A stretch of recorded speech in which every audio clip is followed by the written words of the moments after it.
কিন্তু আপনি আমার গুরু, আমি আপনার শিষ্য, শাসনে থাকতে চাই। শিষ্য শব্দের অর্থ হচ্ছে শাসনে থাকা, নিজের মতে চলা নয়, গুরুর শাসনে থাকতে হবে। সেজন্য প্রাথমিক স্টেজে বৈধি ভক্তিতে, বৈধি সাধন ভক্তিতে আমাদের শাসনে থাকতে হবে, সবসময় শাসন মানতে হবে।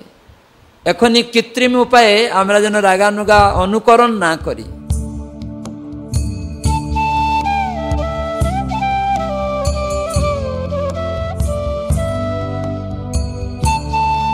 হরে কৃষ্ণ। আপনারা সকলে ভজন কুশলে আছেন? ভজন মানে কি?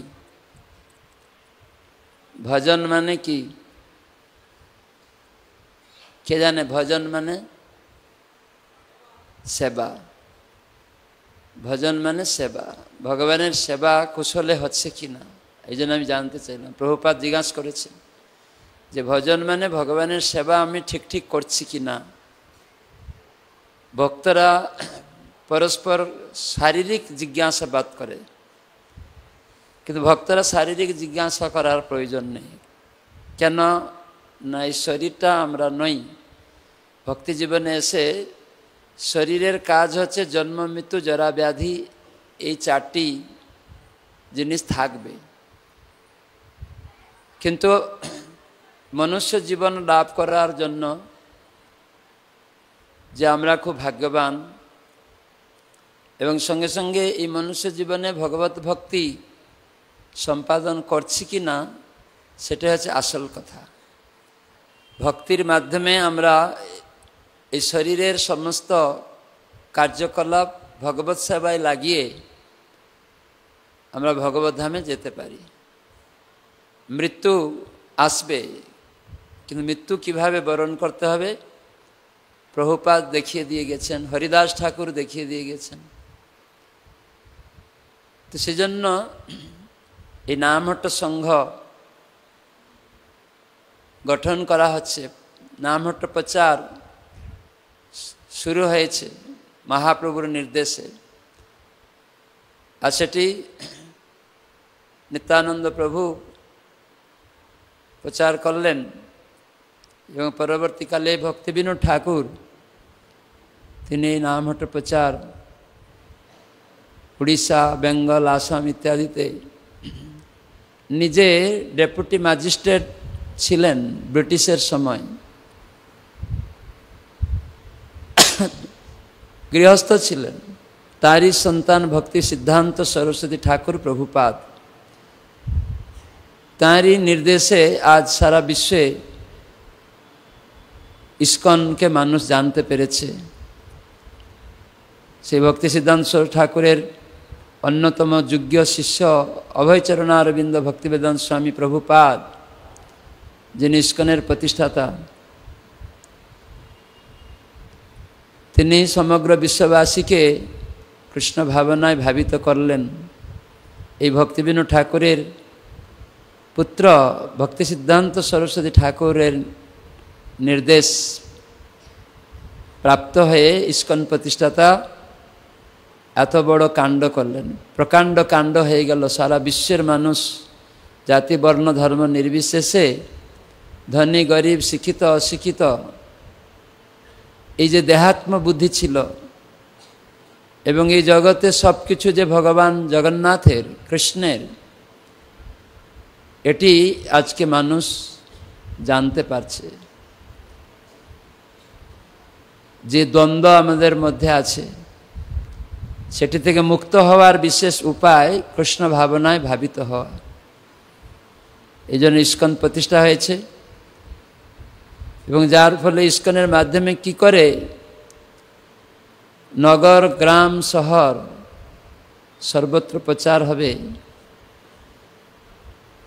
তাই মহাপ্রভু বলেছিলেন পৃথিবীর সর্বত্র আমার নাম প্রচার হবে, নগর, গ্রাম। তাই ইস্কন প্রতিষ্ঠা করেছিল প্রভুপাদ। তিনি বড় বড় শহরে প্রচার করলেন, বিশ্বের বিভিন্ন দেশে এবং বিভিন্ন শহরে, বড় বড় শহরে প্রচার করেছেন কৃষ্ণ ভাবনাময় শিক্ষা। परंपरा सूत्रे गीता भागवतेर आधारे वैदिक शास्त्रेर शिक्षा अनुसारे प्रदान करेছেন। जार फले प्रभुपाद परमेश्वर भगवान श्रीकृष्ण के केंद्रते रेखे তিনি गुरु परंपरार आश्रये जे सब शिक्षा प्रदान करेছেন বলেই आज विश्ववासी तारा कृष्ण भक्ति अनुशीलन करছে। কোনো सामाजिक भावे जे मतभेद धर्म जाति वर्ण ये सब मानुष এখন ভুলে গেছে। তো সেজন্য তার প্রমাণ আপনারা এখানে বসে আছেন। ধনী আছে, গরিব আছে, পুরুষ মহিলা বিভিন্ন ব্যক্তি এখানে আছেন। নামঠ প্রচারের মাধ্যমে এটা সম্ভব হচ্ছে। তো প্রভুপাদ ইস্কন প্রতিষ্ঠা করেছিলেন এবং তার অন্যতম যোগ্য শিষ্য ছিল জয়প্রতাকা স্বামী গুরু মহারাজকে নির্দেশ করেছিলেন যে আমি সর্বত্র শহরে বড় বড় শহরে নগরে বিভিন্ন দেশে প্রচার করলাম, কিন্তু অনেক গ্রাম আরও বহু শহর থেকে গেছে। গ্রাম তো আছেই, অনেক শহরও আছে। সেগুলিও বিবিধ কৌশল অবলম্বন করে মানুষ তার গৃহেতে থাকবে, সমস্ত তাদের কর্তব্যকর্ম যোগ্যতা অধিকার অনুসারে সম্পাদন করবে এবং সঙ্গে সঙ্গে তারা সাধুসঙ্গ করে কৃষ্ণ নাম করবে, যার ফলস্বরূপ সংসার জিনিতে আর কোনো বস্তু নাই। গতকাল ভক্তি গৌরাঙ্গ প্রেম স্বামী মহারাজ বলছিলেন সাধুসঙ্গে হরিনাম এইমাত্র চাই, সংসার জিনিতে আর কোনো বস্তু নাই। তো সেই সাধুসঙ্গ বিশেষ প্রকৃষ্ট উপায় হচ্ছে এই নামহট সংঘের সাথে যুক্ত থেকে নামহট প্রচার করা। তাই জন্য আজকে ভারতবর্ষে বিশ্বে সর্বত্র এমনকি ভারতবর্ষে বিভিন্ন স্থানে এই নাম প্রচার হচ্ছে, নামহট প্রচারও হচ্ছে। আপনারা মেদিনীপুর জেলার পশ্চিম এবং ঝাড়গ্রাম থেকে গতকাল থেকে এই নামহট মেলাতে যোগদান করেছেন এবং বিভিন্ন ভক্তদের শ্রীমুখ থেকে ভগবত কথা শ্রবণ করছেন। আজকে চৈতন্য মহাপ্রভুর আবির্ভাব স্থান ভক্ত সঙ্গে কীর্তন সহযোগে পরিক্রমা করলেন ভগবানের নামকে কেন্দ্র করে। তো মহাপ্রভু পাদপদ্ম দর্শন তার আবির্ভাব স্থানে গিয়ে দর্শন করলেন আর সেখানে মহাপ্রভুর লীলা শ্রবণ করলেন।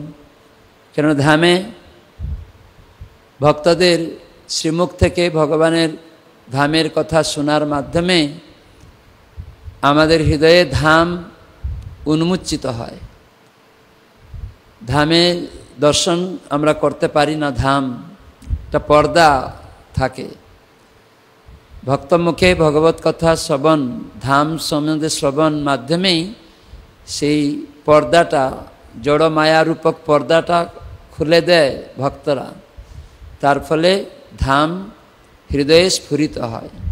তখন এই ধামে বিল্ডিং, গরু ছাগল, জমি জায়গা, মাটি দেখে নিজেদের এলাকার মতো আর জাগতিক মনে হবে না। চিন্ময়, দিব্য, অপ্রাকৃত, জড়গুণের ঊর্ধ্বে এই সমস্ত কিছু তখন উপলব্ধি হবে। আর তখন আমরা ভক্তি জীবনে আরও এগিয়ে যাব। তো আপনাদেরকে আমি ধন্যবাদ জানাবো, আপনারা এই নামহট মেলাতে অংশগ্রহণ করেছেন। সাধু সঙ্গে কিছু শিক্ষার জন্য আমরা শিখব, নিজেদের জীবন চরিত্রকে গঠন করব, কৃষ্ণ উন্মুখী করব এবং অন্যদের শিখাবো। নিজে শিখব, অন্যকে শিখাবো। তার জন্য এই ধামে নামহট্ট মেলা আয়োজন করা হয়েছে। ইস্কন প্রতিষ্ঠাতা ছিল প্রভুপাদ, ছিল জয়প্রকাশ স্বামী গুরু মহারাজকে বলেছিলেন যে মানুষকে শিক্ষা দাও, তারা সংঘবদ্ধভাবে তাদের এলাকায় নিজেরা আচরণ করে প্রচার করবে এবং সেই সমস্ত প্রচারিত ভক্তদের নিয়ে ধামে 2-3 দিন রেখে তাদের আধ্যাত্মিক পারমার্থিক ভক্তি অনুশীলনের কিছু শিক্ষা প্রদান করে ব্যাটারি চার্জের মতো আবার তারা তাদের এলাকায় গিয়ে গুরু বৈষ্ণবদের শক্তি নিয়ে তারা আবার তাদের এলাকায় প্রচার করবে। তো এটি প্রভুপাদ চেয়েছিলেন। তাই এই নামহট্ট মেলা, নামহট্ট যখন থেকে প্রচার শুরু হয়েছে ইস্কনে, তার পর বছর থেকেই নামহট্ট মেলা শুরু হয়েছে। তখন হয়তো এত ভক্ত আসতো না, খুব কম ভক্ত আসত। সমস্ত স্টেটের ভক্ত মিলে অনেক কম হতো। আস্তে আস্তে এখানে একটা জেলাকেও আমাদের ভাগ করতে হচ্ছে, 2 ভাগ 3 ভাগ করতে হচ্ছে। এত ভক্ত নামহট্ট মেলাতে আসছে, প্রচার হচ্ছে। তাই আপনাদেরকে আমি ধন্যবাদ জানাচ্ছি। ইস্কন প্রধান কার্যালয়, মায়াপুর চন্দ্রদেব মন্দির, নামহট্ট ইস্কন নামহট্টের পক্ষ থেকে আপনাদের এই ধামে নামহট্ট মেলায় উপস্থিত হওয়ার জন্য। তো আমি চেষ্টা করব কিছু বলার জন্য, নামহট্ট বিষয়ক আলোচনা। তো সেই ভগবত কথা শ্রবণের প্রারম্ভে আমি আমার গুরু পাদপদ্ম, ইস্কন প্রতিষ্ঠাতা আচার্য কৃষ্ণকৃপা শ্রীমূর্তি শিল অভয় চরণারবিন্দ ভক্তি বেদান্ত স্বামী প্রভুপাদের অন্যতম কৃপাধন্য, ইস্কনের অন্যতম দীক্ষাগুরু, ইস্কন নামহট্টের বিশ্ব প্রচারক মন্ত্রী, ইস্কনের অন্যতম গভর্নিং বডি কমিশনার জিবিসি ওং বিষ্ণুপাদ, অষ্টোত্তর শত শ্রী শ্রীমৎ জয়পতাকা স্বামী শিল গুরুদেবের পাদপদ্মে দণ্ডবোধ প্রণতি নিবেদন করে তার অহেতুকী কৃপা ও আশীর্বাদ প্রার্থনা করছি। এবং আমার পরমারাধ্য পরম গুরু পাদপদ্ম, ইস্কন প্রতিষ্ঠাতা আচার্য কৃষ্ণকৃপা শ্রীমূর্তি শিল অভয়চরণারবিন্দ ভক্তিবেদান্ত স্বামী প্রভুপাদের শ্রী পাদপদ্মে দণ্ডবোধ প্রণতি নিবেদন করে তার অহেতুকী কৃপা ও আশীর্বাদ প্রার্থনা করছি। এবং উপস্থিত সমস্ত নামহট্ট মালা সেনাপতি, মহাচক্র সেনাপতি, চক্র সেনাপতি, উপচক্র সেনাপতি, সংঘের সম্পাদক সভাপতি সহ ইস্কন শুভাকাঙ্ক্ষী এবং বিভিন্ন নামহট্টের সদস্যবৃন্দ সকলের চরণে প্রণাম নিবেদন করে আপনাদের অহেতুকী আশীর্বাদ প্রার্থনা করছি। তো আমি চেষ্টা করব বাংলাতে বলার জন্য। তো আপনারা বলুন কিভাবে মায়াপুরের সেবা করা যায়। যে যেখানে থাকেন না কেন, সেই স্থান থেকে মায়াপুরের সেবা হবে। মায়াপুর হচ্ছে শ্রী চৈতন্য মহাপ্রভুর আবির্ভাব স্থান। আমরা যে কোনো স্থানে, বিশ্বের যে কোনো কোণে থেকে আমরা মায়াপুর ধামের সেবা সম্পাদন করতে পারব। কে বলতে পারেন? গ্রন্থ প্রচার মাধ্যমে। আর কি? নামহট্ট পরিচয় কাদের বাড়িতে আছে? হাত তুলুন। সবাইয়ের বাড়িতে আছে। তো ভক্তি সিদ্ধান্ত সরস্বতী ঠাকুর কি লিখছেন আপনাদেরকে পড়ে শোনাচ্ছি। নামহট্ট পরিচয়ের শেষ পাতাতেই আছে, নবদ্বীপ পরিক্রমা যত শীঘ্র সম্ভব শুরু করার চেষ্টা করুন। এই কার্য কৃষ্ণ ভক্তি প্রদান করবে। শ্রীধাম মায়াপুরের সেবা করার চেষ্টা করুন। এবং তার স্থায়ী প্রতিষ্ঠা করে প্রসার করুন, তার স্থায়ী প্রতিষ্ঠার প্রয়াস করুন। দিনে দিনে যাতে তার শ্রী ও সমৃদ্ধি বৃদ্ধি পায় সেই বিষয়ে যত্নবান হন। মুদ্রণ কেন্দ্র ছাপাখানা স্থাপন করে ভক্তিমূলক শাস্ত্রাদি বিতরণ করে এবং নামহটের প্রসার করে প্রত্যেকে সুন্দরভাবে শ্রীধাম মায়াপুরের সেবা করতে পারেন। নিদায় গৌর প্রেমানন্দে।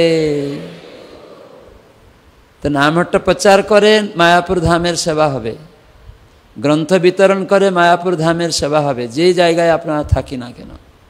বুঝা গেল? তাহলে আমাকে যে মায়াপুরে এসে থাকতে হবে তা নয়। অনেক ভক্ত ভাবে আমি মায়াপুরে চলে যাব, গিয়ে মায়াপুরে সেবা করব ধামে। একবার গুরু মহারাজ প্রথম নামহট্ট প্রচার হচ্ছিল, ধূপগুড়িতে একটা ভক্ত ছিল, সে একবার গুরু মহারাজ কাছে এসে বলছে, গুরু মহারাজ আমি মায়াপুরে থেকে মায়াপুরে সেবা করতে চাই। তখন গুরু মহারাজ বলছেন, তোমার মাথায় একটা পোকা উঠেছে, তোমার মাথায় একটা পোকা ঢুকে গেছে, যার ফলে তুমি নামহট্ট প্রচার বন্ধ করে মায়াপুর ধামে মনে করছো থেকে ধামের প্রতি আসক্ত হবে, কিন্তু ধামে এসে অপরাধ করবে। যত ধামে কাছে থাকবে তখন এই ধামের মহিমা আর উপলব্ধি হবে না। তুমি তো নিজে নামহট্ট প্রচার করবে না, সেটা থেকে বোঝা যাচ্ছে। আর যখন তোমাকে কেন্দ্র করে, তোমার বাড়িকে কেন্দ্র করে সেখানে যখন ব্রহ্মচারীরা যাবে এবং তোমার বাড়িতে থেকে নামহট্ট প্রচার করবে, সেটাও তুমি করতে চাইছো না। অতএব তোমার মাথায় কোনো পোকা উঠে গেছে। তখন সেই দিন থেকে সে মায়াপুরে এসে থাকার সংকল্প বন্ধ করে দিলেন। আজ মৃত্যু পর্যন্ত বাড়িতে থেকে নামহট্ট প্রচার সহায়তা করলেন এবং প্রচারকদের তার বাড়িতে রেখে প্রচার করলেন। মায়াপুর ধামে সেবা, তখন তার মধ্যে স্ফূর্তি হলো যে আমি বাড়িতে থেকে নামহট্ট প্রচার করছি আর সবসময় ধামের কথা আমার স্মরণ হচ্ছে, সবসময় ধামের চিন্তা হয়, ধামের প্রতি আসক্তি বাড়ে। কেন বিরহের মাধ্যমে আমাদের দূরে থাকলে বেশি আসক্তি বাড়ে। তো এই জন্যই আমরা সর্বদা মায়াপুর ধামের সেবা করতে পারি।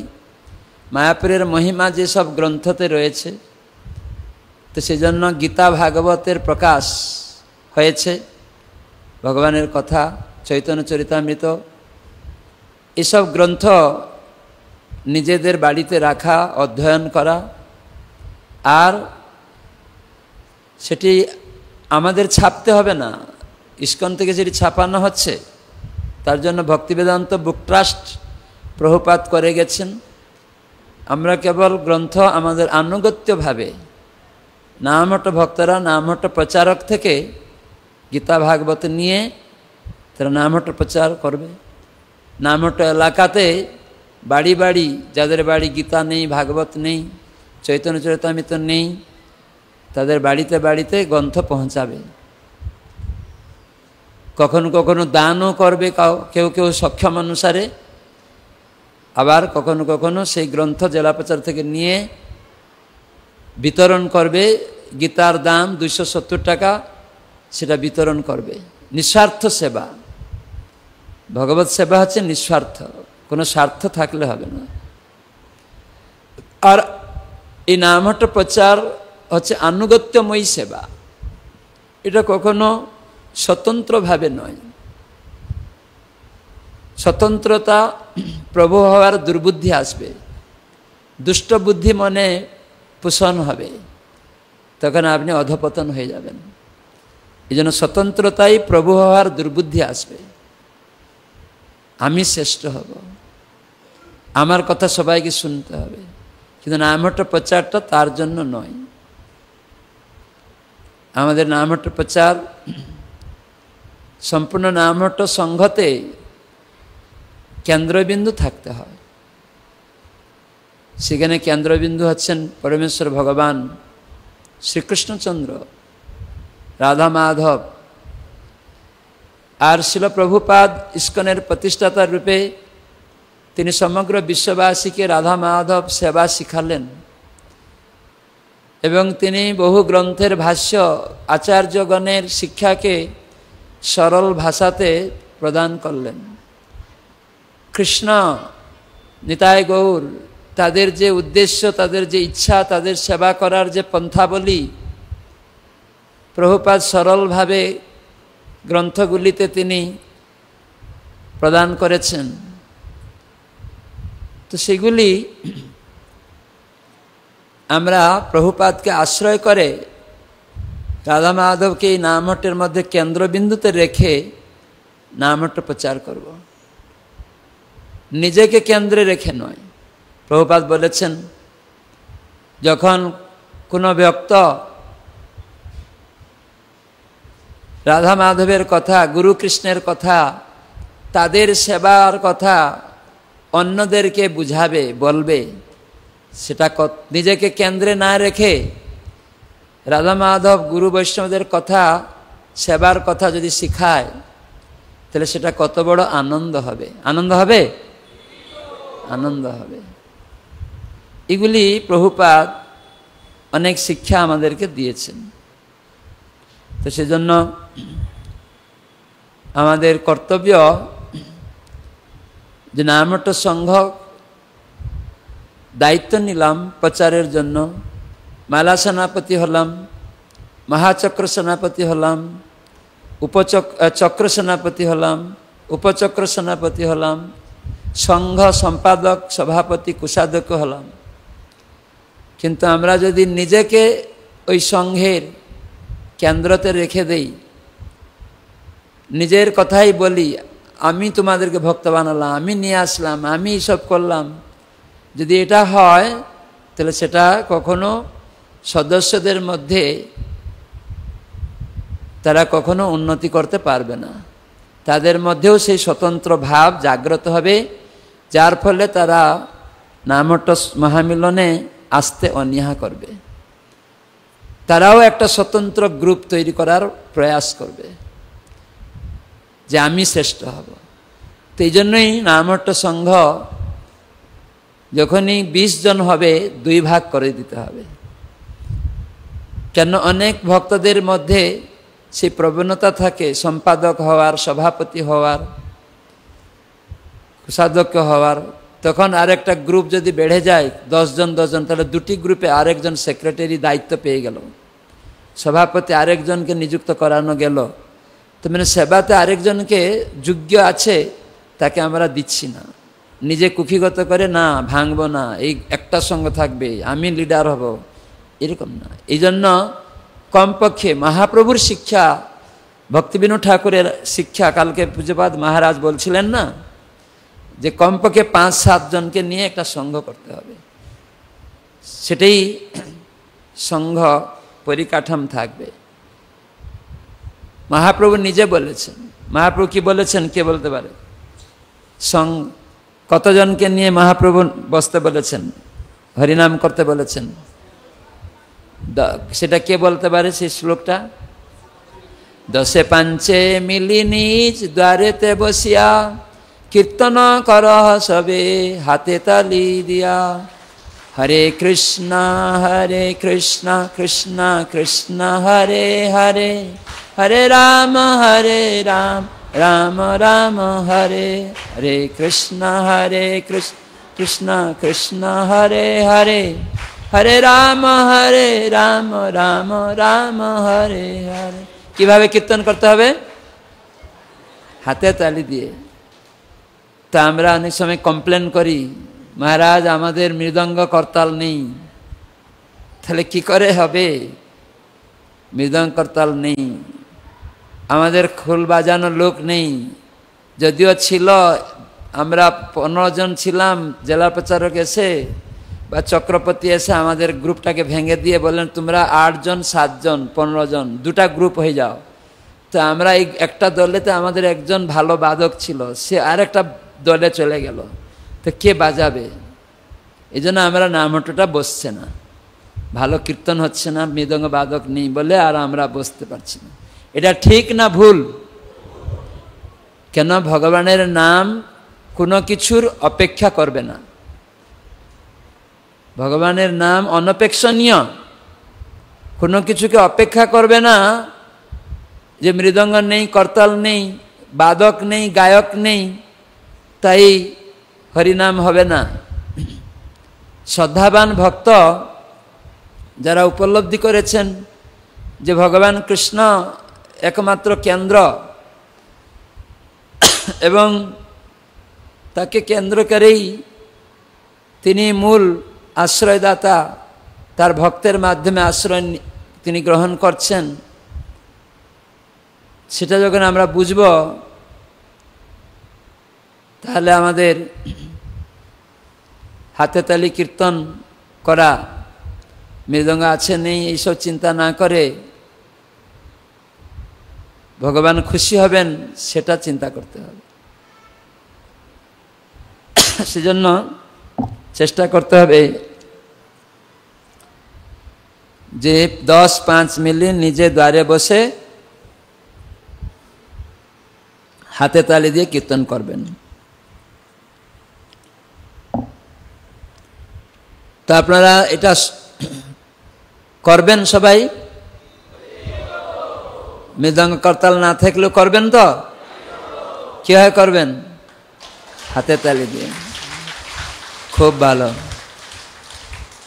তো 10 জন 5 জন হলে কি লাভ, আর বেশি লোক থাকলে কি অসুবিধা বা কি লাভ, কে বলতে পারবেন? কর্ডলেস মাইক্রোফোন লাগবে? আসলে আমি আলোচনা করব, তাহলে মনে থাকবে বেশি। আপনারা ভক্তিবিনোদ ঠাকুরের জন্মস্থানের গুরু মহারাজের ভিক্ষা কমপক্ষে 25 টাকা ভিক্ষা কয়জন দিয়েছেন? হাত তুলুন দেখি। প্রভু দেখুন কয়জন দিয়েছে, চিনে রাখুন। দেয়নি তার পা ধরে বলবেন ভিক্ষা গুরুদেব চেয়েছেন, আপনার ভিক্ষা বাকি আছে, তো চিনে রাখুন।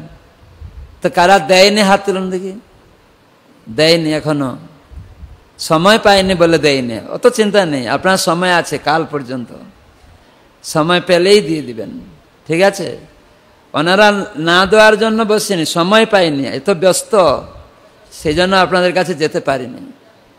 গুরু মহারাজের প্রণামী ভিক্ষা না দিয়ে কেউ বাড়ি যাবে না। যদি একটা পরিবারের একটা রিসিপ্ট নেই, তাহলে আপনার বাড়িতে ফেরার সময় একটা হালকা মনে হবে যে আমি কিছু একটা অভাব মনে করছি। তার মানে গুরুদেব ভিক্ষা চেয়েছিলেন, সেটা দেয়নি, এই অভাবটা চিরদিন থেকে যাবে। দুঃখ যে গুরুদেব চেয়েছিলেন আমি দিতে পারলাম না, তো সেটা যেন না হয়। এই দুঃখটা মনে যেন বাড়িতে গিয়ে ছেলে বলল বাবা গুরু মহারাজ যে ভিক্ষা চাইছিল দিয়ে দিয়েছ আমারটা, স্ত্রী বলবে আমারটা দিয়েছ, মেয়ে বলবে আমারটা দিয়েছ, তখন বাবা তো লজ্জায় পড়ে যাবে যে আমি তো কারো দেইনি, নিজেরটাও দেইনি। তো এটা যেন না হয়, সবাই দিবেন। কেননা আমারটা প্রচার সপ্তম গোস্বামী ভক্তিবিনোদ ঠাকুর আদর্শ। তিনি গৃহস্থ হয়েও ডেপুটি ম্যাজিস্ট্রেট ছিলেন ব্রিটিশ সময়, বড় উচ্চ কর্মচারী ছিলেন। তিনি কিভাবে ভগবত সেবা করতে হয় নিজে আচরণ করে দেখিয়েছেন। সেই জন্য তার যে মহিমা প্রচার হোক, এটা প্রভুপাদ চেয়েছেন। তো কি করে হবে না, তার জন্মস্থান থেকে কিছু প্রজেক্ট করতে হবে, যাতে মানুষ সেখানে এসে জানবে ও ভক্তিবিনোদ ঠাকুর এরকম ছিলেন। আপনারা যখন গিয়ে দেখবেন ভক্তিবিনোদ ঠাকুর নামহট্ট প্রচার করেছিলেন, আর আপনাদের কথা আছে যে নামহট্ট প্রচার ইস্কন থেকে শুরু হয়েছিল ভক্তিবিনোদ ঠাকুরের সেই ধারাকে, তখন ওখানে গিয়ে দেখছেন ও ভক্তিবিনোদ ঠাকুর করেছিলেন, আমিও ভক্তিবিনোদ ঠাকুরকে সাহায্য করেছি, নামহট্ট প্রচার করেছি, আর তার এই উন্নয়নের এই প্রজেক্টটা আমিও সাহায্য করেছি। তো এই গর্ববোধ হবে, হবে না? কয়জন গর্ববোধ করতে চান? হাত তুলুন দেখি সবাই। ঠিক আছে, তা আমি যেটা বলছিলাম যে আমরা কয়দিন থাকবো এই জগতে বলুন তো? কয়দিন থাকবো? বেশি দিন থাকবো না। তো এই জড়া প্রকৃতিতে কি কখন ঘটছে সেটা নিয়ে আমরা চিন্তা করছি না বেশি করে। কোথায় কি হয়ে গেল সেটা নিয়ে আমরা চিন্তা করছি, সেই নিয়ে ব্যস্ত আমরা। ইউটিউবে, টিভিতে এইসব নিয়ে কোথায় কি ঘটেছে ওই নিয়ে ব্যস্ত, হ্যাঁ কি না? প্রভুপাদ বলছেন, একটা উক্তি দিয়েছেন প্রভুপাদ, যে প্রকৃতিতে কখন কি ঘটছে বা ঘটবে সেটা নিয়ে চিন্তা করা আমাদের উচিত না। কেন আমরা জানি না 50 থেকে 60 বছর খুজুর এই জগতে হয়তো থাকবো, কিন্তু আমরা প্রকৃতিতে কি ঘটে যাচ্ছে সব, ওই ছেলেমেয়েরা চাকরি পেল না ওই নিয়ে, ওই রাজনৈতিক নেতারা খুন করলো, ওই রাজনীতি এই পাস করলো, এই নিয়ে আমরা জল্পনা কল্পনা করে থাকি, হ্যাঁ কি না? ওইগুলি নিয়ে টিভি চ্যানেল, মোবাইলতে আমরা দেখতে থাকি, কিন্তু কয়দিন থাকবো ওইগুলা নিয়ে চিন্তা করতে করতে এই জগতে আবার আসতে হবে। সেজন্য আমাদের এই সব চিন্তা না করে এই প্রকৃতিতে কি ঘটছে না ঘটবে, প্রকৃতি তার চিন্তা করছে, সে সেই সব কিছু বিচার করছে। আমি কেন বিচার করব? প্রভুপাদ বলছেন আমার কর্তব্য কি এইসব চিন্তা না করে হরে কৃষ্ণ কৃষ্ণ কৃষ্ণ হরে হরে, হরে রাম রাম রাম হরে হরে, এটি জপ করা মাধ্যমে, এই নামের আশ্রয়ের মাধ্যমে ভক্তিবিনোদ ঠাকুর কি বলেছেন কে বলতে পারে? নামাশ্রয় করি যতনে তুমি থাকহ আপন কাজে। আপন কাজ, আপনার কাজ কি আছে কে বলতে পারেন? আপনার কাজ কি? কি কাজ আপনি করেন? আপনার কাজ 24 ঘন্টা, হ্যাঁ কি না? কয়জন 24 ঘন্টা কাজ করেন? হাত তুলুন। 24 ঘন্টা কাজ করেন। মাতাজি কাজ করে। কৃষ্ণ বলেছেন ভগবদ গীতায় 18 অধ্যায়ের 56 নম্বর শ্লোকে, সর্বকর্মাণি অপি সদা। সদা মানে কি? 24 ঘন্টা। তাহলে কৃষ্ণ কি মূর্খ? ভগবান কি মূর্খ যে তিনি বলছেন যে উনি বাস্তববাদী না, প্র্যাকটিক্যাল না? উনি একটা কথা বলে দিলেন গীতায় যে সমস্ত কর্ম 24 ঘন্টা করো। কৃষ্ণ 18 অধ্যায় 56 নম্বর শ্লোকে এটা বলছেন। কিভাবে করবে না? মত ব্যাপাশ্রয়ে কুরবান, আমাকে আশ্রয় করে করতে হবে। এই জন্য ভক্তিবিনোদ ঠাকুর কি বললেন না, এই কলিযুগে ভগবান কি রূপে এসছেন? নাম রূপে। আর কি রূপে? বিগ্রহ রূপে। আর কি রূপে? ভাগবত রূপে। তাহলে নাম রূপে ভগবান এসছেন, এই জন্য আমরা নাম হট্ট প্রচার করছি। তার মানে ভগবানকে দান করছি আর ভগবানকে গ্রহণ করছি। তার মানে ভগবান নাম বিতরণ করা, ভগবানের নাম করা, ভগবানকে পাওয়া। তাহলে তাকে কেন্দ্র করে সর্বকর্ম করতে হবে, তার আশ্রয়ে। এই জন্য ভক্তিবিনোদ ঠাকুর বলেছেন নামাশ্রয় করি যতনে তুমি থাকহ আপন কাজে। তা আপনার কাজ কি কি? নিজের বাড়িতে নিজের কাজ কি কি? 24 ঘন্টার কাজ কি কি কে বলতে পারে? কৃষ্ণ বলেন সর্বকর্মাণি। তাহলে আপনার কি কি সর্বকর্ম বলুন? রান্না করা, ঝাড়ু দেওয়া, ঘর পরিষ্কার করা, লাইট জ্বালানো, ঘুমানো, খাওয়ানো, রান্না করানো, ব্যবসায় যাওয়ানো, ছেলে মেয়েদের পড়াশোনা করানো, আরতি করা, জপ করা, গ্রন্থ পড়া, সাধুসঙ্গ করা, নামহট্ট প্রচার করা, যত কর্ম আছে। তার মানে এইরকম যা সারাদিন 24 ঘন্টা আমরা করি, রাত্রিবেলা আমরা ঘুমাই না? ছিল জয়প্রতাপ স্বামী গুরু মহারাজ 85-এ আমাকে আর গৌরাঙ্গ প্রেম স্বামী মহারাজকে ডেকেছিলেন। তো ওনার চক্রভবনে একটা ঘর, অফিস এখনো আছে। ওই অফিসে গুরু মহারাজ টেবিল উপরে একটা কাগজ ছিল, গুরু মহারাজ তখন আসেননি, লেখা আছে eating for Krishna, sleeping for Krishna. তখন আমি চিন্তা করছি গুরু মহারাজ প্রসাদ পাবেন, বলছে ফর কৃষ্ণ। গুরু মহারাজ ঘুমাচ্ছেন, বলছে ফর কৃষ্ণ। এটা কীরকম আমি তো বুঝতেই পারছি না। এই গুরু মহারাজ এরকম লিখেছেন কেন? কি করে সম্ভব?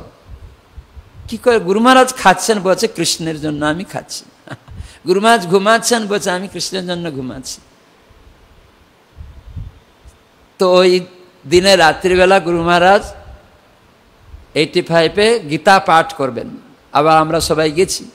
ওই দিনে এই গীতার 18 অধ্যায় 56 নম্বর শ্লোকটা গুরু মহারাজ তখন পাঠ করছেন। সর্বকর্মাণি অপি সদা, সবাই বলুন, কুর্বান্ন মত ব্যাপাশ্রয়ে মত প্রসাদাৎ মবাপ্নোতি শাশ্বতম পদমব্যয়ম। তো গুরু মহারাজ এই শ্লোক পাঠ করছেন, অনুবাদ বললেন এবং তাৎপর্য পড়ে বললেন যে আমাদের সমস্ত কর্ম, ঘুমানো একটা কর্ম, খাওয়াও একটা কর্ম, রান্না করাও কর্ম, প্রসাদ সেবা করাও কর্ম। তখন আমার মাথায় ঢুকলো, ঘুমানো কৃষ্ণের জন্য, এই দেহেতে কৃষ্ণ দিয়েছেন তার শক্তি, এই দেহটা কৃষ্ণের শক্তি। তো অতএব কৃষ্ণ সেবা করতে গেলে তো কিছু ঘুমানোর প্রয়োজন আছে। প্রভুপাদ বলেছেন 6 ঘন্টা কমপক্ষে আমাদেরকে ঘুমাতে হবে এবং সূর্য উদয়ের আগে উঠতে হবে। তো এটা গুরু মহারাজ তখন বলছেন। তখন আমি চিন্তা করলাম, ও এইভাবে স্লিপিং ফর কৃষ্ণ। আর আমরা খাওয়া দাওয়া করবো, সব কিছু কৃষ্ণ হচ্ছেন মালিক, তিনি হচ্ছেন ভোক্তা। তাই সমস্ত কিছু তাকে নিবেদন করে, শাকসবজি, সেই প্রসাদ কৃষ্ণ স্বয়ং, সেটা আমরা গ্রহণ করব, শক্তি অর্জন হবে। তখন আমরা চাষ করতে পারবো, ব্যবসা করতে যেতে পারবো, কথা বলতে পারবো, হাল করতে পারবো, রান্না করতে পারবো, এই শক্তি অর্জন হবে। তো সেই জন্য কৃষ্ণ জন্যই এই প্রসাদটা আমাকে খেতে হবে, তার সেবার জন্য। এই জন্য eating for Krishna, sleeping for Krishna, এটি প্রভুপাদ বলেছেন। তখন মাথায় ঢুকলো, আগে আমার সন্দেহ ছিল।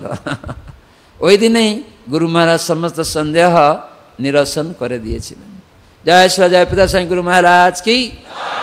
আর দেখছি কয়েকদিন আগে প্রভুপাদের লেকচার শুনতে শুনতে দেখছি প্রভুপাদ এই কথাগুলি বলছেন, প্রভুপাদ একদম স্বয়ং এই কথাগুলি বলছেন। তো অতএব আমাদের গৃহস্থ ভক্তদের সমস্ত কর্তব্য কর্ম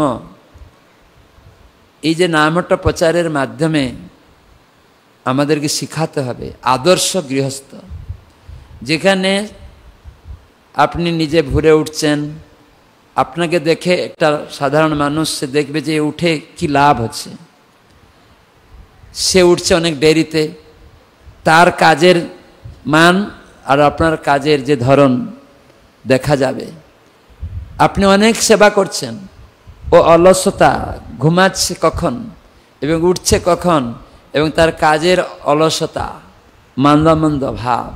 কিন্তু একজন যদি ভোরে উঠে সূর্যোদয়ের আগে স্নান করে নেয়, দেখবেন তার শরীরে অ্যান্টিবায়োটিক তৈরি হবে, রোগ প্রতিষেধক ক্ষমতা বাড়বে, এবং সঙ্গে সঙ্গে সে যদি ভগবত জপ, কীর্তন, মঙ্গলারতি ইত্যাদি করে, তখন কি হবে, হরিনাম জপ শেষ করে নেয়, দেখবেন আপনি সারাদিনে অত কাজ করবেন, মনে হবে আরও কাজ কোথায়, সব ভগবত সেবা আরও কোথায় আছে, ফাঁকা মনে হবে। তখন না, এখনই যাই, প্রচারে চলে যাই। অনেক ভক্ত আমাকে বলেছে, আগে তারা, আমি যখন বলতাম একটু হরিনাম জপ করুন, বলতো না না আমার টাইম নেই। এটা ক্যালকাটা ইউনিভার্সিটির প্রফেসর, উনি বলছে আমার সময় নেই এইসব করার।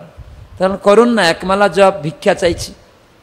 তাহলে আমি রাত 2টা পর্যন্ত কাজ করি, আমি সময় নেই। ঠিক আছে, ভিক্ষা দিন, অন্তত একমালা 10 মিনিট টাইম দিন 24 ঘন্টার মধ্যে। বলে ঠিক আছে। তো উনি শুরু করলেন, করতে করতে এখন দেখা যায় অনেক স্বামী স্ত্রী ছেলে এখন 16 মেলা জব করা, দীক্ষা হয়ে গেল, আবার অনেক গ্রুপ দায়িত্ব নেওয়া, তারপরে আমাদের শ্রদ্ধাবান সাধুসঙ্গী যে গ্রন্থগুলি ইংরাজি থেকে অনুবাদ করছে স্ত্রী, সে প্রফেসর, সে আবার সেগুলাকে প্রুফ রিডিং করে বইটা প্রকাশ করার আমি দায়িত্ব দিয়েছি, যাতে ভক্তরা যারা গ্রুপে গ্রুপে সার্টিফিকেট পেতে চায়, শ্রদ্ধাবান সাধুসঙ্গী, গৌরকৃষ্ণ সেবক, এরকম পরামর্শ আলোচনা চক্রের মাধ্যমে যে আবিষ্কার, উপলব্ধি, প্রয়োগ, এই বিধিগুলি শিখতে পারে, এরকম গ্রন্থ আমরা নামহটে করছি। সেগুলাও নামহট মহামিলনেও প্রভুপাদের লেকচারের উপরে ধারাবাহিকভাবে টপিক ওয়াই, বিষয়বস্তুর আধারে আপনি যদি কি ক্লাস দিবেন, ওই বইটা যদি পড়েন যে আগামী সপ্তাহে আমি কি ক্লাস দিব, তাহলে আপনার জন্য রেডি প্রভুপাদের লেকচার। ওই বিষয়টা প্রভুপাদ অনেক জায়গা বলেছেন, আপনার জন্য আমরা এক জায়গা করে দিয়েছি। আর ওই স্বামী স্ত্রী ওই সব কাজও করে। কি করে টাইম পাচ্ছে, আমি জিজ্ঞাসা করলাম আপনি টাইম কি করে পাচ্ছেন এখন? আগে বলেন আমার রাত 2টা পর্যন্ত কাজ, তাহলে এত গ্রন্থ পড়ছেন, কি করে টাইম পাচ্ছেন? এত প্রচারে যাচ্ছেন, অনুবাদ করছেন, প্রুফ রিডিং করছেন, আবার মায়াপুরে এসে টাইপিং করে সেগুলা বই পুস্তা সমস্ত সাজিয়ে আমাকে দেখাচ্ছেন, এনে একটা বই এরকম হবে মহারাজ, এটা ভুল ঠিক আছে কিনা দেখুন। তো কী করে সময় পাচ্ছেন? বলে জানি না, আগে একমালা জপ করার টাইম ছিল না, কিন্তু এই যে ভোরে উঠে স্নান করে মঙ্গলারতি করে হরিনাম জপ করে প্রভুপাদের একটু গ্রন্থ পড়ে ছেলে মেয়ে বউকে নিয়ে, আর একটা সপ্তাহে একদিন নামহট্ট মহামিলনে যায়। এখন মহারাজ আমরা স্বামী স্ত্রী অনেকগুলা গ্রুপ দেখছি, এখন দায়িত্ব নিয়েছি, আরও অনেকগুলা গ্রুপ দায়িত্ব নিয়েছি, প্রফেসরিও চলছে। কি করে? বলছে আমার আর 2 বছর আছে, মানে চাকরি সমাপ্ত হবে, তখন আরও বেশি টাইম দিব। খুব সুন্দর। তাহলে আমরা অজুহাত দেই, বলে টাইম নেই। ভগবান টাইম দিবেন, আছে। আমি অনেক ভক্তদেরকে রুটিন নিয়ে বের করে দিয়েছি। ওনাকে যখন আমি রুটিন চাইলাম, আপনার 24 ঘন্টার রুটিন আমাকে দিন, ওই প্রফেসরকে, তখন উনি দিল। তখন আমি অনেক টাইম ওনার বের করে দিলাম, দেখুন আপনার এইখানে টাইম আছে, এখানে টাইম আছে, এখানে টাইম আছে, আপনি অনেক 16 মালা জপ করার টাইম আছে, এখন 1 মালা করুন। দৈনিক গীতা থেকে একটা শ্লোক তাৎপর্য পড়বেন, আর প্রভুপাদের লেকচার একটু শুনবেন। আপনি ইংরাজি জানেন, 20 মিনিট আধা ঘন্টা, এইটুকু আপনার কাজ। তুলসী সেবা করবেন, জলদান, পরিক্রমা। সেই ভক্তরা এখন কত সুন্দর প্রচার করছে। এই জন্য বলছে অনেক টাইম হরিনাম করে যদি থাকা যায়, সকালবেলায় ভোরে উঠে, তাহলে সারাদিন অনেক কাজ পাওয়া যায়, আর তো আনন্দ পাওয়া যায়, হালকা লাগে, অ্যাংজাইটি থাকে না, মানে অলসতা থাকে না, আরও বেশি যেন সেবা করার ভাব আসবে। সেই জন্য আপনারা সবাই প্রচারক, আপনাদেরকে আমি বলছি যে আমরা যেন সময় নষ্ট না করে, প্রভুপাদ বলছেন মহামন্ত্র জপ সুন্দরভাবে করে ভগবদ্ধামে প্রত্যাবর্তনের সুযোগ গ্রহণ করতে হবে। কখনোই ভাববেন না জগতে কি ঘটবে বা ঘটতে চলেছে, প্রকৃতি তার যত্ন নেবে, আপনি এটা সব ভাবছেন কেন? অনেক ভক্ত এ কি হয়ে গেল মহারাজ, এখানে এটা হয়ে গেল, আমরা কি কর? আরে সে কথাটা তুমি ভাবছো কেন? ভগবান সব ভাবছেন, আমরা ভগবানের চিন্তা করব, ভগবান আমাদের। সেজন্য গুহ্যতম কথা ভগবান বলেছেন গীতায়। কে জানে গুহ্যতম কথা? ভগবান কয় প্রকার কথা বলেছেন? 3 প্রকার। গুহ্য, গুহ্যতর, গুহ্যতম। কে জানে গুহ্যতম কথাটা কি? কে বলতে পারেন? লোয়াদা থেকে মাইক্রোফোন দিন, মাইক্রোফোনে বলুন, মাইক্রোফোনে বলুন। সর্বধর্ম পরিত্যাজ্য মামেকং শরণম ব্রজ অহং তং সর্বপাপেভ্য মোক্ষয়ামি মা শুচ। খুব সুন্দর। এটা আর কি আছে? তারপর হরে কৃষ্ণ। মন মন ভব মদ ভক্ত মজ্জাজীবং নমস্কার মাময় বৈশে। সব ধর্ম ত্যাগ করতে হবে। মাম একম, তার মানে কেবল আমার, তার মানে দ্বিভুজ মুরলীধর শ্যাম সুন্দর কৃষ্ণের। এই জন্য সব ধর্ম ত্যাগ করতে হবে। এটি ত্যাগ না করে আপনি মনমনা হতে পারবেন না। সেজন্য সর্বধর্ম পরিত্যাগ করতে হবে। সর্বধর্ম বলতে বর্ণাশ্রম পন্থা রয়েছে। অনেক লোক সামাজিক ধর্ম মানে করে, যে সামাজিক ধর্মেতে আমরা আসক্ত হয়ে ভগবদ্গীতাতে শিখতে পারি অর্জুন কিভাবে শোকাগ্রস্ত হয়েছিলেন। অর্জুনের যে শোক হয়েছিল, প্রথম অধ্যায়ের গীতার নাম কি? গীতার প্রথম অধ্যায়ের নাম কি? বিষাদ যুগ। কারণ কি বিষাদের? অর্জুন সমাজ ধর্ম, মনোধর্ম, দেশধর্ম, জাতি ধর্ম, কুলধর্ম, দেহধর্ম, মনোধর্মতেই বিচার করেছিলেন সব কিছু যুদ্ধভূমিতে গিয়ে, যার ফলস্বরূপ তার বিষাদ হয়েছিল, শোক হয়েছিল। তো সেজন্য তিনি গুরু গ্রহণ করলেন।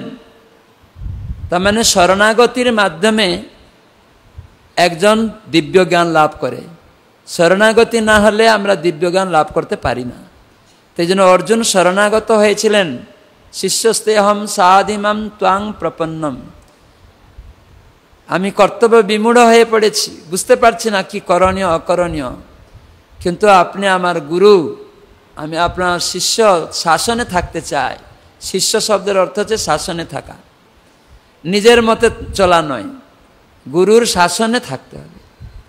সেজন্য প্রাথমিক স্টেজে বৈদিক ভক্তিতে, বৈদিক সাধন ভক্তিতে আমাদের শাসনে থাকতে হবে, সবসময় শাসন মানতে হবে।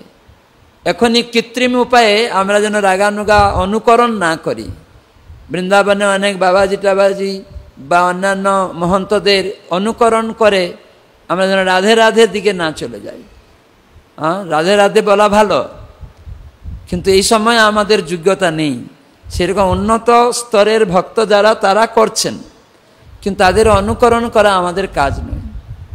আমরা দেখব মহাপ্রভু কি শিখিয়েছেন পরম্পরা সূত্রে।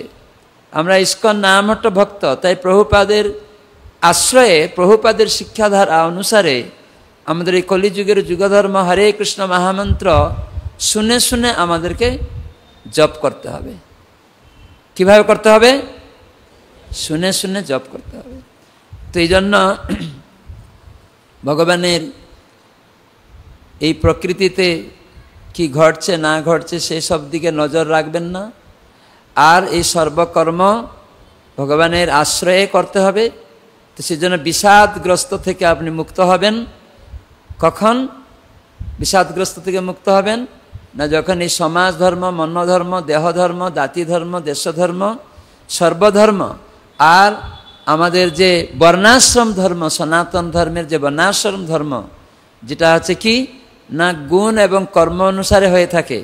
ব্রাহ্মণ, ক্ষত্রিয়, বৈশ্য, শূদ্র, ব্রহ্মচারী, গৃহস্থ, বানপ্রস্থ, সন্ন্যাস, এই চারি বর্ণ আর চারি আশ্রম, এটা বর্ণাশ্রম ধর্ম।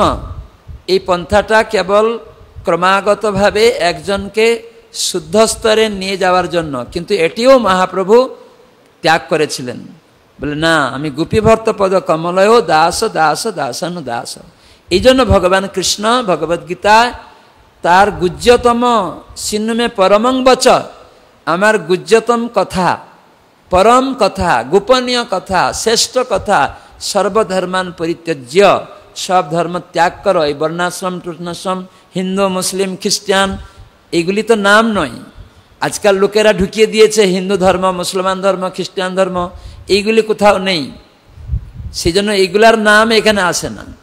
তো সেই জন্য এগুলি ধর্ম নয়, অতএব সেগুলি ধর্মে গণতি হয় না, সেজন্য তাকে ধর্ম বলা হবে না। বর্ণাশ্রম ধর্ম গুণ এবং কর্ম অনুসারে সনাতন ধর্ম পর্যবেসিত হয়। কিন্তু চৈতন্য মহাপ্রভু স্বয়ং কৃষ্ণ তিনি দেখলেন যে বর্ণাশ্রমে আসক্ত ব্যক্তিও দেহাত্ম বুদ্ধি হবে। আমি সন্ন্যাসী, আমি ব্রহ্মচারী, আমি গৃহস্থ, আমি বানপ্রস্থী, আমি ব্রাহ্মণ, আমি ক্ষত্রিয়, এও দেহের পরিচয়। কিন্তু এইগুলি কৃষ্ণ কেন দিয়েছেন? না গুণ এবং কর্ম অনুসারে তাকে উন্নত স্তরে প্রদান করার জন্য। গুণ এবং কর্ম অনুসারে যদি সেই স্থিতি অনুসারে কাজ না করে তাহলে সমাজে উচ্ছৃঙ্খল হবে। তো সেই জন্যই একজন ব্রাহ্মণ কুলে জন্ম হলেই ব্রাহ্মণ হবে না।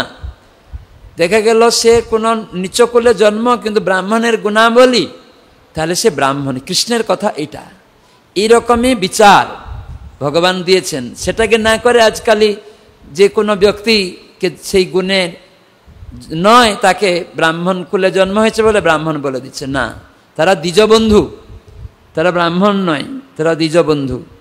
তো এভাবে সর্বধর্মান পরিত্যজ্য মাম একম শরণং ব্রজ। তারপরে ভগবান কি বললেন? মাম একম, তার মানে একমাত্র কৃষ্ণতে। কেন? তার আগে গুজ্য কথা বলেছিলেন। গুজ্য কথাটা কি? গুজ্য কথাটা কি? ব্রহ্মজ্ঞান দিয়েছিলেন। অহং ব্রহ্মাস্মি, যে জীব হচ্ছে আমার অংশ, এই জ্ঞান দিয়েছিলেন অর্জুনকে, তাই না? যে জীব, অর্জুন দেহাত্ম বুদ্ধি ছিল, সেজন্য ভগবান তাকে আত্মজ্ঞান দিলেন। সেজন্য অহম ব্রহ্মাস্মি, তাহলে গুজ্য জ্ঞান, এটা জানতে হবে, এটা গুজ্য জ্ঞান। অহম ব্রহ্মাস্মি, অহম ব্রহ্মণঃ পরমেশ্বরস্য অস্মি, আমি সেই পরম ব্রহ্ম শ্রীকৃষ্ণচন্দ্রের অংশ, বিভিন্ন অংশ, আত্মা। এই হচ্ছে গুজ্জ জ্ঞান। এটাকে জানা, এটা না জানলে হবে না। তো সেটাকে প্রত্যেক দেহের মধ্যে এটি আত্মা আছে, কিন্তু আমরা দেহাত্ম বুদ্ধিতে পরিচয় দিয়ে যুদ্ধ করি। তো সেজন্য এই গুহ্য জ্ঞান আমাদের অর্জন করতে হবে। অর্জুনকে দিলেন সাংখ্য যোগ, বিশদভাবে দেহ এবং আত্মা সম্বন্ধে পুঙ্খানুপুঙ্খ বিবরণ দিলেন, এই জন্য সাংখ্য যোগ। তো সেখানে আমরা আত্মজ্ঞান লাভ করব। তো সেই আত্মজ্ঞান কি করে লাভ করা যাবে? কি করে? ভগবানের এই কলিযুগে ভগবানের নামের মাধ্যমে। ভগবানের নাম করলে আত্মজ্ঞান হবে। এখন আমরা সবাই বলি না, আমার দেহ, আমার হাত, আমার পা, আমার মাথা, এরকম বলি না? হ্যাঁ কি না? তাহলে জিজ্ঞাসা করুন, আমার মাথা আমি মাথা, আমার হাত আমি হাত, আমার দেহ আমি দেহ, তাহলে আমি কে? মানুষ জানে না। এই জন্য তো যুদ্ধ। সারা বিশ্বে কেন যুদ্ধ? আমার আমার করলেই তো যুদ্ধ হবেই। আমার দেহ, আমার হাত, আমার পা, আমার মাথা, আমি কে যদি না জানে, তাহলে তার জীবনে দুঃখ। যখন বাবাকে আমার আমার বলছিলাম, আমার স্বামী স্বামীকে আমার স্বামী, আমার স্ত্রী পুত্র বলছিলাম, যেদিন প্রভুপাদ বলছেন, যেদিন তার স্ত্রী বা পুত্র বা স্বামী কন্যা কেউ দেহত্যাগ হয়ে গেল, সেই দিন কান্না করে কি বলে, আজ আমার পুত্রের দেহত্যাগ হয়ে গেল। পুত্র চলে গেল, কান্না করছে হাউমা করে। স্বামী চলে গেলেন, কান্না করছে, আমি কি করে থাকবো, স্বামী চলে। আরে স্বামী তো শুয়ে আছে সেই পালঙ্কে, যে পালঙ্কে তোমার স্বামী তোমার সাথে শুয়ে থাকতো, সেই স্বামী তো তোমার সেই পালঙ্কেই শুয়ে আছে। এখন চলে গেল বলে কান্না করছো কেন? তাহলে কে চলে গেল? তাহলে মৃত্যু সময় জানা যায় যে এই দেহটা স্বামী নয়, স্ত্রী নয়, পুত্র নয়, কন্যা নয়, প্রধানমন্ত্রী, রাষ্ট্রপতি, মুখ্যমন্ত্রী, এই যে সমস্ত পদের জন্য আমরা অভিলাষ করছি। এই জন্য প্রভুপাদ বলেছেন, ইস্কন প্রতিষ্ঠা করতে গিয়ে তিনি বললেন, যখন রেজিস্ট্রি করবেন 7টা উদ্দেশ্য তিনি লিখেছেন রেজিস্ট্রি করার আগে। প্রথম উদ্দেশ্য, সুসংবদ্ধভাবে মানব সমাজে ভগবত তত্ত্ব জ্ঞান প্রচার করা এবং সমস্ত মানুষকে পারমার্থিক জীবনযাপনে অনুপ্রাণিত হতে শিক্ষা দেওয়া, যার ফলে তার মানে এই ভগবত তত্ত্ব জ্ঞান যদি মানুষ গ্রহণ করে পারমার্থিক জীবন নির্বাহ করবে, তার ফলে যে শিক্ষা পাবে, তার ফলে কি হবে না, মানুষের যে যথার্থ উদ্দেশ্য সম্বন্ধে যে ভ্রান্তি, সেটা প্রতিহত হবে এবং জগতে সাম্য শান্তি প্রতিষ্ঠা হবে। এই ইস্কনের প্রথম উদ্দেশ্য 7টা উদ্দেশ্যের মধ্যে।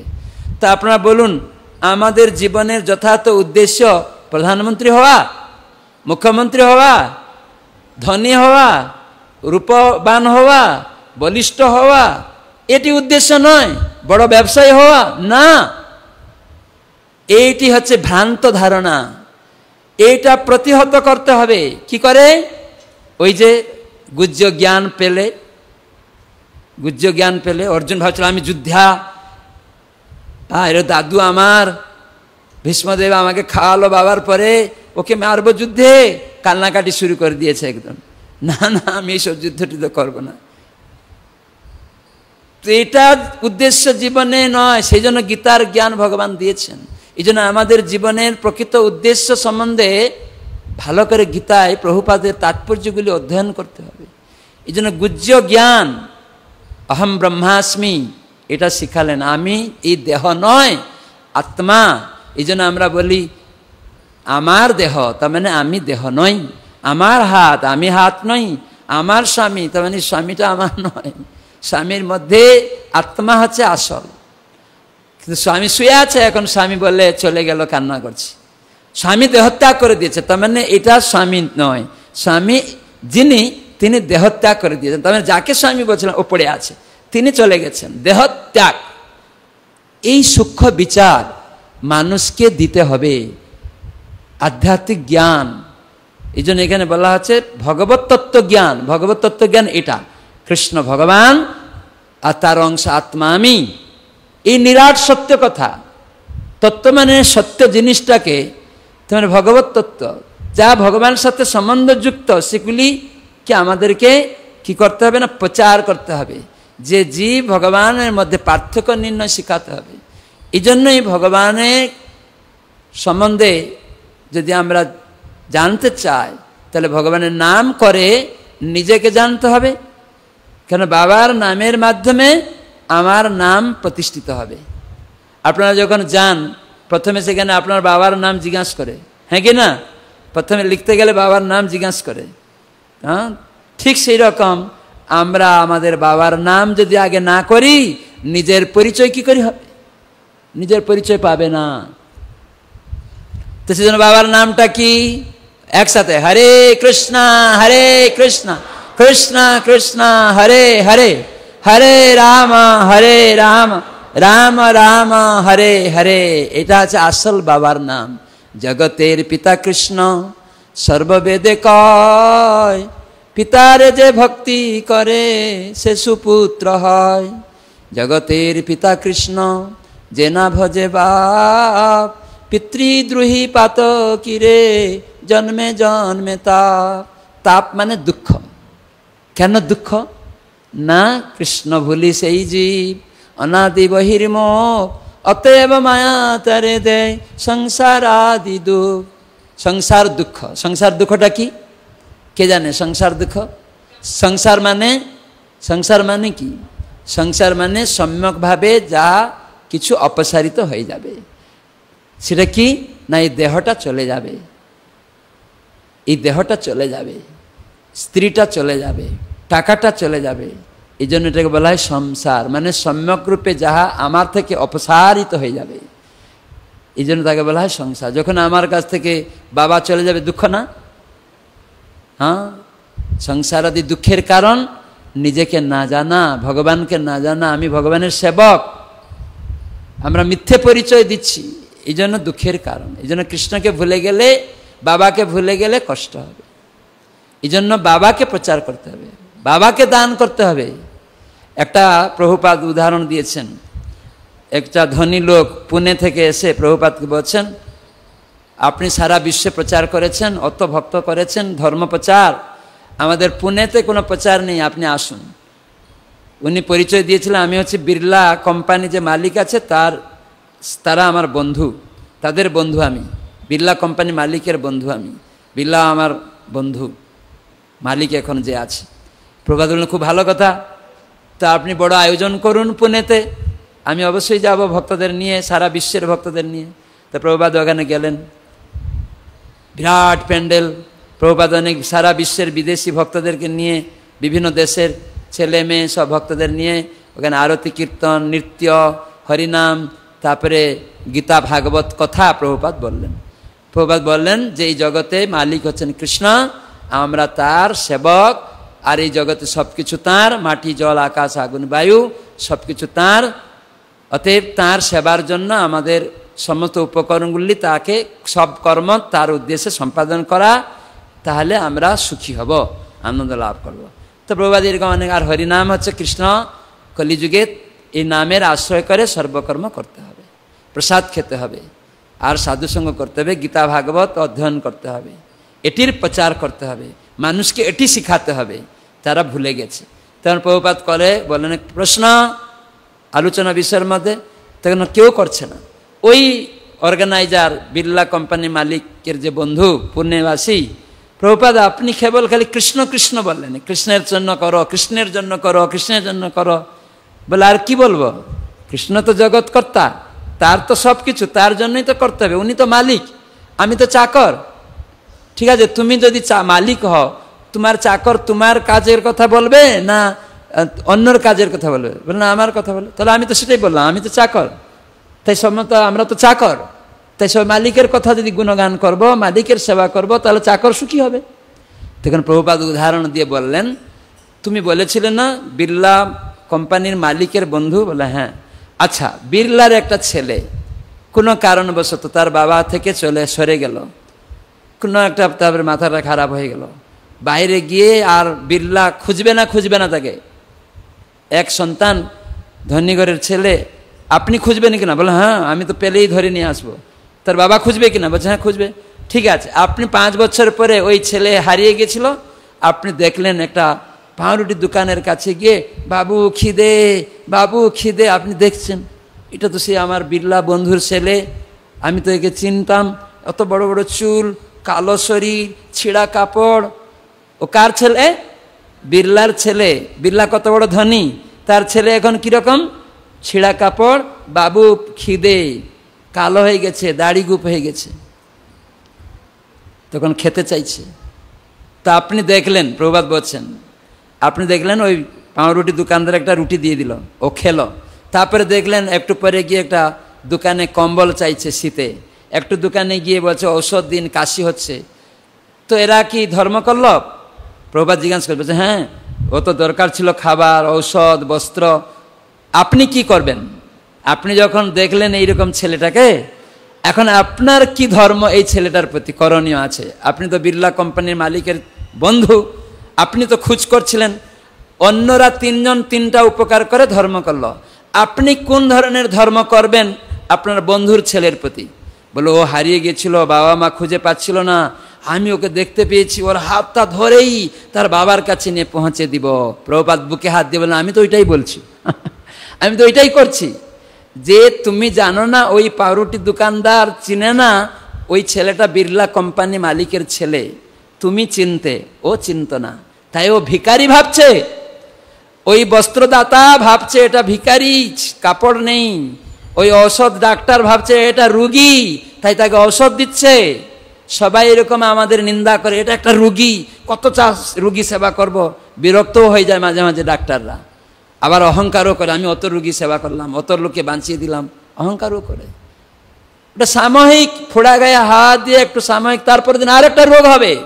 আজকে খেলেন, তারপর দিন আবার খিদা লাগবে, কাপড় ছিঁড়ে যাবে, আবার একটা কেন খেতে পাইনি, কেন আমি কাপড় ছিঁড়ে গেল আবার পাচ্ছি না, কেন আমার ঘর নেই, কেন আমার রোগ হচ্ছে, এই অনুসন্ধান কেউ শিখায় না।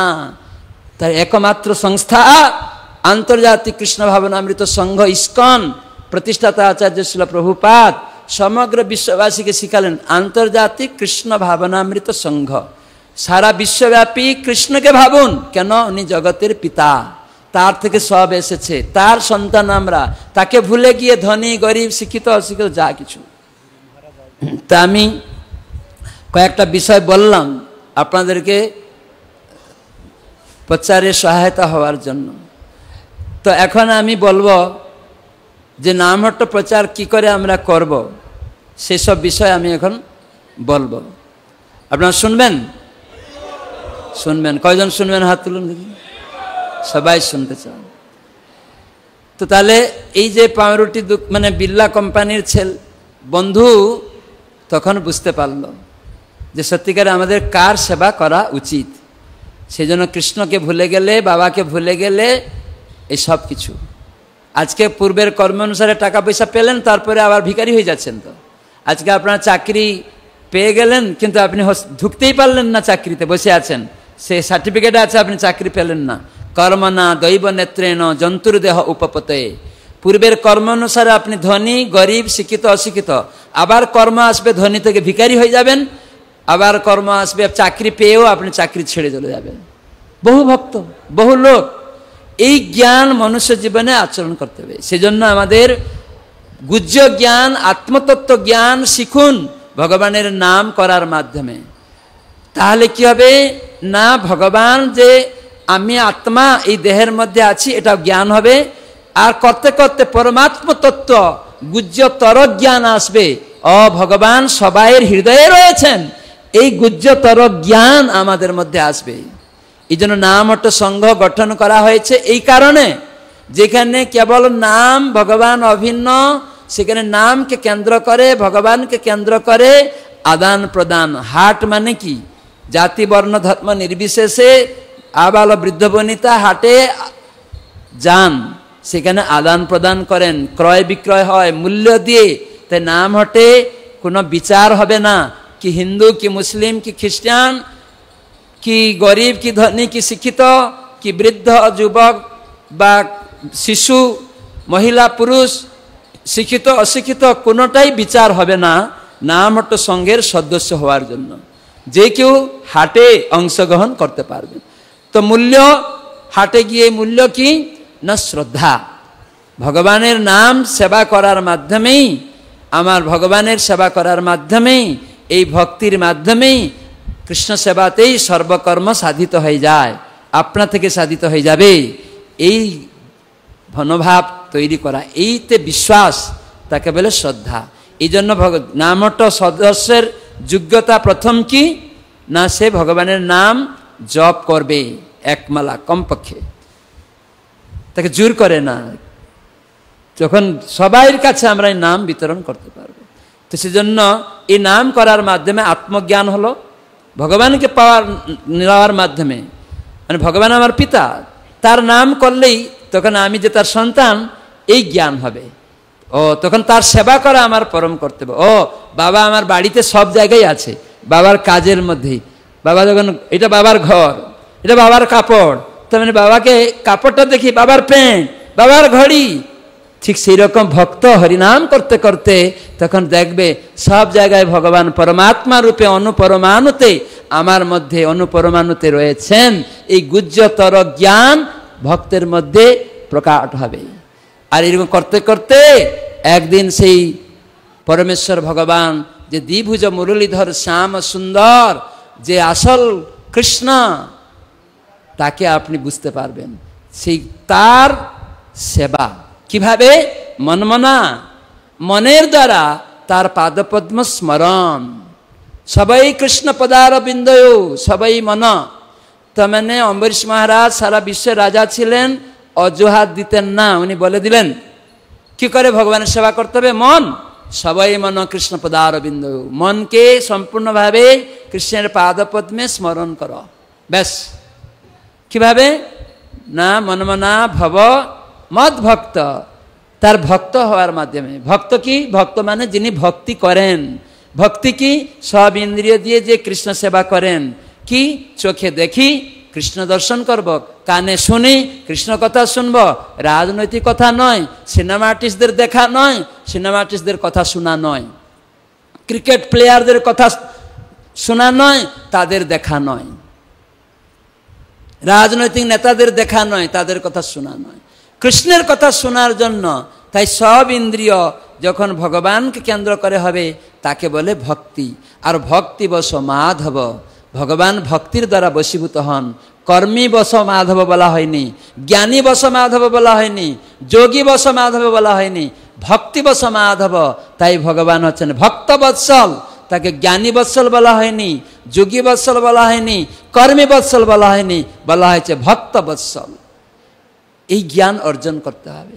এই জন্য গুহ্যতর থেকে গুহ্যতম, যে সেই দ্বিভুজ মুরলীধর মূল স্বরূপ, যে পরমেশ্বর ভগবানের পাদপদ্মের ধ্যান করা ভগবানের নামের মাধ্যমে, এবং সমস্ত ইন্দ্রিয় যে তার সেবা করা, মনমনা ভব মদ্ভক্ত মজ্জাজি, তার পূজা করা, মাং নমস্কুরু, তাকে প্রণাম করা, এটা হচ্ছে গুহ্যতম জ্ঞান ভগবান দিলেন। কেবল মাম একম কৃষ্ণ বলছেন, আমাতে, তো সেটাই হচ্ছে গুহ্যতম জ্ঞান, সব ত্যাগ করে কেবল কৃষ্ণতে। সেই জন্য এটাই হচ্ছে আসল শিক্ষা।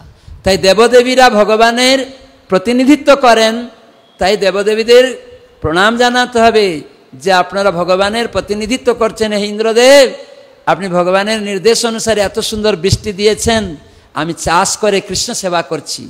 এরকম ইন্দ্রদেবকে ভগবান বলে নয়, কোন দেবতাকে যারা ভগবান বলে চিন্তা করে তারা পাষণ্ড, স্বভাবে পাষণ্ডী। অনেক দেবতাদেরকে ভগবান বলে, যেই কালী সেই কৃষ্ণ বলে, অনেক সংস্থা খুলেছে। না, ইস্কন ভক্তরা দেবতাদের নিন্দক নয়। ইস্কন ভক্তরা বলে যে কৃষ্ণ বলছেন গীতায় যে কাঙ্ক্ষতে কর্মনা সিদ্ধি, যারা নিজেদের ইন্দ্রিয় সুখের জন্য যজন্তি ইহ দেবতা, দেবতাদের ভজনা করে, কি না ধনং দেহি জনং দেহি সুন্দরী ভার্যাং দেহি, কাঙ্ক্ষা করছে কি আমার সুন্দরী ভার্যা লাগবে, কিন্তু মূর্খ। গীতায় কৃষ্ণ বলেন ও মূর্খ। তাই ইস্কন ভক্তরা বলে দেবপূজক যারা নিজেদের ইন্দ্রিয় সুখের জন্য কাঙ্ক্ষতে কর্মনা সিদ্ধি, তারা দেবতা পূজা করে, তারা মূর্খ। গীতায় কৃষ্ণ বলেছেন, আমরা বলছি না, ইস্কন ভক্ত বলছে না। ইস্কন ভক্তরা পুনরাবৃত্তিকরণ করে, কিন্তু এখন ইউটিউবার অনেক মূর্খ গীতা পাঠক, তারা বলে নিজেদেরকে অনেক স্মার্ত ব্রাহ্মণরা, দেবদেবী পূজকরা, তারা বলে ইস্কন ভক্তরা দেবদেবীদের নিন্দা করে, দেবদেবীদের পূজা করতে নিষেধ করে। না, তারা শিখায় যে পেটে খেতে দাও, তোমার হাত পা সব কিছু কাজ করবে, তারা শিখায়, ইস্কন ভক্তরা শিখায় পেটে খেতে দাও, মূলে জল দাও, গাছের গুড়ায় পেটে খাবার দাও শিখায়।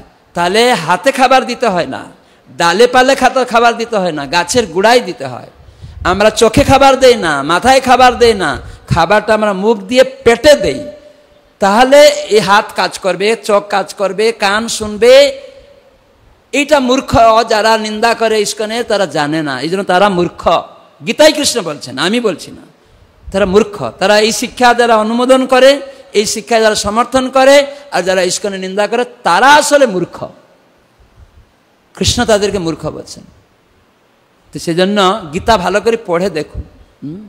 তো এই জন্য গীতার সার অংশ এটাই। সেজন্য নাম হট্ট মানে এই কলিযুগে ভগবানের নাম, হরে কৃষ্ণ কৃষ্ণ কৃষ্ণ হরে হরে, হরে রাম রাম রাম হরে। এই মহামন্ত্রের জপ কীর্তনের আদান প্রদান, জাতি বর্ণ ধর্ম নির্বিশেষে সপ্তাহে একদিন 5-10 মিলে নিজ দ্বারে বসবেন, হাততালি দিয়ে হরিনাম করবেন। এইভাবেই প্রতি সপ্তাহে বসতে হবে। এবং সেখানে যেহেতু একটা সংঘ, যেহেতু অনেকজনকে নিয়ে আমরা বসবো, তো সেখানে কি করে এটি সর্বাঙ্গ সুন্দর হবে, ঐক্যতা থাকবে আমাদের মধ্যে, সেই বিষয়ে আমরা আলোচনা করব। তা আমাদের সংঘের মধ্যে এই জন্য একজন কেন্দ্রবিন্দু রাখা দরকার। সেই কেন্দ্রবিন্দু কে? পরমেশ্বর ভগবান, দ্বিভুজ মুরলীধর, শ্যাম সুন্দর। এত পরে আমরা বুঝতে পারলাম তিনি হচ্ছেন আমাদের প্রকৃত আরাধ্য ভগবান, ব্রজেশ তনয়।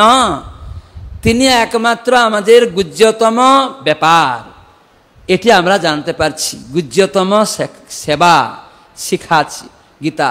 তাই এই নাম হট্ট ভক্তদের এটি কর্তব্য। তাই জন্য ভগবান কৃষ্ণচন্দ্রের নাম কৃষ্ণ অভিন্ন। তাই নাম কীর্তন জপ অনুশীলন আমাদের করতে হবে।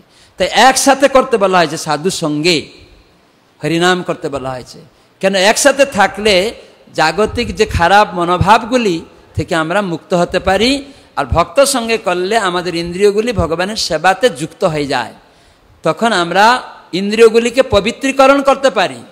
ভক্ত সঙ্গে গেলে কি করে আমাদের ইন্দ্রিয়গুলি পবিত্র হয়? কে বলতে পারেন? প্রভু বলুন। ভক্ত সঙ্গে করলে কি করে ভক্তি হয়? একটু আগে আমি বললাম সব ইন্দ্রিয় দিয়ে ভগবানের সেবা করাই ভক্তি। তো আপনি বলুন ভক্ত সঙ্গে ভক্তি লাভ হয়, তো কি করলে ভক্ত সঙ্গে আপনি ভক্তি পাচ্ছেন? একটা উদাহরণ দিন, মাইক্রোফোন বলুন তাড়াতাড়ি, মাতাজিদের থেকেও বলবে কি বলুন। ভক্তের সঙ্গে ভগবানের নাম শ্রবণ কীর্তন করাটাই ভগবত সঙ্গে সেখানে গেলে ভগবানের নাম শ্রবণ করা যায়। আর কি করা যায় মাতাজি বলুন? ভক্ত সঙ্গে গেলে আর কি করা যায়? হ্যাঁ, কি জপ করা যায়? ওটা তো নাম করা বললেন, আরেকটা বলতে বলছি, কীর্তন করবেন, খুব সুন্দর। আর কি? হ্যাঁ, ভাগবত পাঠ করা যায় এবং শোনা যায়। আর কি বলুন? ইন্দ্রিয়গুলি কি করে নাম সাধু সঙ্গে পাচ্ছে, সব ইন্দ্রিয়গুলি সেবা হচ্ছে, সেটা আমি শুনতে চাইছি। আপনি হাত পা নৃত্য গীত করছেন, কেউ ভগবানের জন্য রান্না করছেন, হ্যাঁ কি না? ওখানে গিয়ে বিগ্রহ দর্শন করছেন, এইসব আমি জানতে চাইছি যে সাধু সঙ্গে এইগুলি হয়। সাধু সঙ্গে ছাড়া কি এইগুলো হয়? হয় না। যখন আপনি যাবেন, প্রভু আজকে আপনার আরতি করতে হবে, প্রভু আপনি গাইবেন, তার আগের সপ্তাহে সব লিখে দেওয়া হয়েছে। তো মানে সাধু সঙ্গ হলে এই সমস্ত অধিকার পাওয়া যায় সেবার।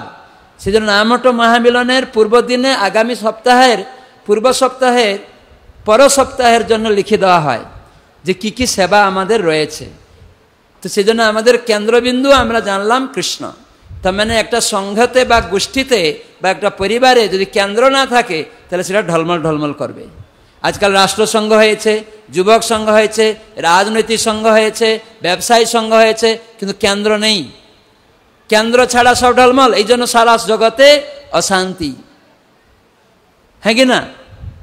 তো সেজন্য কিন্তু প্রভুপাদ ইস্কন একটা সংঘ তৈরি করলেন, আন্তর্জাতিক কৃষ্ণ ভাবনামৃত সংঘ। কেন্দ্রকে কৃষ্ণ, তাই নামহট্ট সঙ্গে কেন্দ্রকে কৃষ্ণ। তাই জন্য আমাদের কৃষ্ণকে কেন্দ্র করে, এই জন্য আলেখ্য কালকে মহারাজ বলছিলেন সাজাতে হবে। সেখানে সাজাতে হবে রাধা মাধব, পঞ্চতত্ত্ব, নৃসিংহদেব। এখানে এবারে করা হয়নি, আমি প্রতিটা মহামিলনে সাজাতাম দেখানোর জন্য। অনেক নতুন ভক্ত আসে, কিভাবে সাজাতে হবে। কোনো নামটো মহামিলনে জঙ্গল করে ফেলবে না, অনেক ঠাকুর নিয়ে চলে আসে, অনেক বাড়িতেও দেখি একদম জঙ্গল। একটা রাধাকৃষ্ণ ছবি রাখবেন সিংহাসনের মধ্যে, দেখছি 10-12টা, এই মন্দিরে গেলে ভালো লাগলো সিংহাসনে রেখে দিল না, একটাই রাখতে হবে, অন্য জায়গায় টাঙ্গিয়ে রাখবেন। একটাই পঞ্চতত্ত্ব ছবি, একটাই নৃসিংহদেবের, আর একটা তুলসী মহারানী, আর পরম্পরা একটা। দেখি একই সিংহাসনের মধ্যে একটা বড় গুরু মহারাজ ছবি, পরম্পরা একটা আছে আবার বড়। গুরু মহারাজ বলছেন আমার গুরুদেব থেকে আমার ছবি বড় রাখবে না, পরম্পরাতে একই লেভেলে থাকবে। বড় ছবি গুরু পূজার জন্য, প্রভুপাদের জন্য বড় থাকে, আলাদা জায়গায় করবে। সেই জন্য সঙ্গতে কেন্দ্রবিন্দু, এই জন্য আমাদের আলেখ্য সাজাতে হবে, তাই না? সেই জন্য প্রত্যেক সপ্তাহে এক এক বাড়িতে দ্বারে যে বসা হবে, শ্রদ্ধা কুটিরে লিখে দেওয়া হবে যে কোন সপ্তাহে কোন বাড়িতে বসবে, লেখা হয়ে গেল। তখন সেখানে গিয়ে কে এই আলেখ্য কেন্দ্রকে সাজাবে, কে যেখানে মালা দিবে, কে ওখানে আসন বিছাবে, এইরকম সব কিছু লিখতে হবে। আমরা একটা খাতা তৈরি করছি, কয়েকদিন মধ্যে বা 15-20 দিন, 1 মাসের মধ্যে এই খাতাটা বেরোবে প্রত্যেক সংঘের জন্য। এখন আমি বলছি, সেটা আপনারা শুনে শুরু করুন ওই রকমভাবে। আমি প্রত্যেকটা মহামিলনে বলছি, ওইটা শুনবেন বারবার। ইউটিউব থেকে নামটো মিডিয়াতে আছে, আমার নামে একটা ইউটিউব আছে, সেটাও শুনবেন, ভক্তিবিলাস গৌরচন্দ্র স্বামী ইউটিউব চ্যানেল, সেখানেও আপনারা শুনবেন, লিখবেন যে মহারাজ এরকম বলেছিলেন, এরকম আমি নামটাকে এইভাবে পরিচালনা করব। তারপরে খাতা যখন পেয়ে যাবেন একদম নিখুঁতভাবে চালাতে শুরু করবেন, কিন্তু আগে থেকে করবেন। তো এই জন্য আমি বুঝাতে চাইছি, নামটক সঙ্গে কেন্দ্রবিন্দু আমরা পেলাম, এবং প্রভুপাদ আমাদের আশ্রয়, এবং সারা জীবনের জন্য ওনার শিক্ষা উপরে আমরা নির্ভরশীল হব। উনি সমস্ত আচার্যদের শিক্ষাকে তাৎপর্যের মধ্যে গ্রন্থে দিয়েছেন, তাই আমাদের যে গ্রন্থ পাঠটা আমরা করি, কৃষ্ণের শিক্ষা, প্রভুপাদের আশ্রয়ে আচার্যদের শিক্ষাকে আমাদের জীবনে যথাযথ পালন করতে হবে। সেই জন্য আমাদের দম্ভ, অহংকার, এই সমস্তগুলি থেকে মুক্ত হওয়ার উপায়টি কি না, আমরা যখন সাধু সঙ্গে থাকব তখন কোনো কিছু কাজ করব, সেই জন্য দ্বিতীয় হচ্ছে পরামর্শ করতে হবে। তো মানে ভক্তদের সঙ্গে কোনো কিছু একটা সিদ্ধান্ত নিতে গেলে পরামর্শ করতে হবে, যে আগামী সপ্তাহে কে গান গাইবে, গুরুবন্দনাটা কে গাইবে, কে আরতিটা করবে, কে আরতি প্লেটটা রেডি করবে, এই জন্য পরামর্শ করে লিখতে হবে সব, বুঝতে পারছেন? সেখানে নয় এসে গেলাম, কে তুমি আরতি করবে, মৃদঙ্গটা আসছে নাকি, এটা এরকম না। মৃদঙ্গ করতাল কে জোগাড় করবে, সপ্তাহে প্রতি সপ্তাহে চেঞ্জ হয়ে যাবে সেবাগুলি। আপনারা বলুন, এইরকম যদি সেবা দান করা হয় পরামর্শ করে, তাহলে কেউ কেউ বলছিল মহারাজ আমাদের ভক্তরা এখন কেবল প্রসাদের টাইমে আসে, হ্যাঁ কি না? তাহলে সবাই কি প্রসাদের টাইমে আসবে যদি সেবা দেওয়া হয়? আপনাকে দেওয়া হলো আরতি প্লেট সাজাতে, কখন আসবেন? 10 মিনিট আগে আসবেন। আপনাকে দেওয়া হলো আরতি প্লেট, মানে ভজন কীর্তন গাওয়ার জন্য গুরুবন্দনা দেওয়া হয়েছে, আপনাকে দেওয়া হয়েছে ফুলমালা গানতে, আপনাকে দেওয়া হয়েছে আসন বিছাতে, আপনাকে দেওয়া হয়েছে অল্টার সেট সাজাতে। প্রত্যেক গৃহস্থ বাড়িতে নামটো মহামিলন হবে সপ্তাহে সপ্তাহে, রুটিন করে ওই সঙ্ঘের 4টা পরিবারে, আর উপচক্র মিলন আর 4টা সংঘকে নিয়ে হবে, 12টা সংঘকে গিয়ে চক্র মিলন হবে, আর 36টা গ্রুপকে নিয়ে মহাচক্র মিলন হবে, আবার 108 গ্রুপকে নিয়ে মালা মিলন হবে। এরকম মাঝে মাঝে চলতে থাকবে, কিন্তু সাপ্তাহিক মহামিলন চলবে। আর এইগুলি তখন বাড়ছে, তখন আস্তে আস্তে মাসে একবার 4টা গ্রুপকে নিয়ে যেখানে মহামিলন হচ্ছিল সেখানে গিয়ে বসবে। এই সমস্ত তৈরি করতে হবে। তো সেজন্য পরামর্শ করে এইসব সেবা দিয়ে দিলে কখনো কোনো ভক্ত শেষে আসবে, প্রসাদের টাইমে আসবে, সবাই আগে আগে আসবে, কেন তার দায়িত্ব রয়ে গেছে। আর গৃহস্থ ভক্তর বাড়িতে মন্দির আছে, কিন্তু আমাকে কেন আলেখ্য সাজাতে হবে না, নতুন ভক্তদের শিখানোর জন্য। কেন না, নতুন ভক্তদেরকে আমরা আরতি শিখাবো, হয়তো ভোগ রান্না শিখাবো না, শিখবে, কিন্তু অন্য দীক্ষিত ভক্ত ভোগ রান্না করবে, কিন্তু তাকে আমরা শিখাবো কি করে আরতি করতে হয়, কি করে পূজা করতে হয়, গান গাইতে হয়, ফুলমালা করতে হয়, আসন বিছাতে হয়, আলেখ্য সাজাতে হয়, এসব তো আমরা শিখাতে পারবো। এই জন্য আলাদা বারান্দাতে ছোট ছোট 5, 7, 8, 11 রাধা মাধব ছবি, 5, 7 পঞ্চতত্ত্ব নৃসিংহদেব জগন্নাথ ছবি, পুষ্টকার সাইজ পরম্পরা ছবি। এবারে আমাদের নন্দগোপ কুমার প্রভু দিবেন, প্রাইজও দিবেন, অনেক সংঘকে তৈরি করেছেন। আপনারা নিজ আলেখ্য ছবি নিয়েও আবার বাঁধতে পারেন। প্রভুকে বললেন আমাদের ছবি দিন, আমরা বাঁধতে পারবো। কিন্তু এটাও একটা দায়িত্ব থাকবে প্রতি সপ্তাহে। এই আলোক অল্টার সেট গীতা মাতাজি লেখা হয়ে গেল, আগামী সপ্তাহে ওই বাড়ি হবে, ওখানে নিয়ে যাবেন। মৃদঙ্গ করতাল অমুক, আরতি প্লেট অমুক, সেখানে প্রসাদ হবে, কি হবে লেখা হবে। ওই বাড়িতে কি প্রসাদ হবে? প্রভু আপনার বাড়িতে হবে তো কি ধরনের প্রসাদ হবে? কেন প্রসাদ পেট ভরে হবে না, নামহট্ট মহামিলন পেট ভরে নয়, কেবল বৈষ্ণব সেবাতে পেট ভরে হবে। বছরে একবার একটা সদস্য তার বাড়িতে বড় মহাভোজ অনেক ভক্তকে সেবা করতে পারে, কিন্তু নামহট্ট মহামিলন সপ্তাহে একদিন, যেহেতু পালি পড়বে সবাই, সেখানে গরিব ভক্তরাও থাকে, তাকে সুযোগ দেওয়ার জন্য যেন আমরা ভুড়ি ভোজন ছানা মাখন দিকে না চলে যাই। সিম্পল প্রসাদ করবেন। হয়তো কোনো দিন কোনো সপ্তাহে কোনো বাড়িতে চিড়া, কলা, নারকেল, দুধ, গুড় দিয়ে মাখিয়ে ভোগ লাগালো, যে দীক্ষিত ভক্ত ভোগ লাগাবে সেটা একজন বানাবে। ওই বাসনটা কোনো সাধারণ ভক্তকে দীক্ষা হয়নি, প্রভু বাসন মাজবেন আপনি, আরেকজনের নাম, পরের বারে ওনাকে আরেকটা সেবা দেওয়া হবে। এবারে বাসন দেওয়া হলো বাজতে, পরের বারে ওর নাম থাকবে হয়তো আসন বিছাতে। তো মানে সেবা অল্টারনেটিভ করে প্রত্যেক ভক্তকে সেবা দিবেন। তাহলে এটা হচ্ছে পরামর্শ করার মাধ্যমে কেন্দ্রবিন্দু ভগবান থাকছেন প্রভুপাদের আশ্রয়ে। আমরা যখন একটা সেবা পরামর্শ করে সবাইকে দিলাম, তখন সর্বাঙ্গ সুন্দর হবে কিনা, সবাই খুশি থাকবে কিনা, আপনারা আনন্দ পাবেন সবাই সেবা পেয়ে। সেবা মানে ভক্তি। প্রথমে আমরা শুরু করেছি সেবা মানে ভজন, ভজন কুশল আছেন মানে সেবা কি করেন, শুরু করেছিলাম ভজন দিয়ে, তো মানে ভজন মানে সেবা, তার মানে আমি সেবা করি কি না, তাহলে কি করি কুশল থাকবে, তাই হতাশা, উৎকণ্ঠা, উদ্বেগ থাকবে। এই জন্য না আমার ঝগড়া লাগবে, সেবা করে না তো তার ঝগড়া লাগবেই, দ্বন্দ্ব তো হবেই।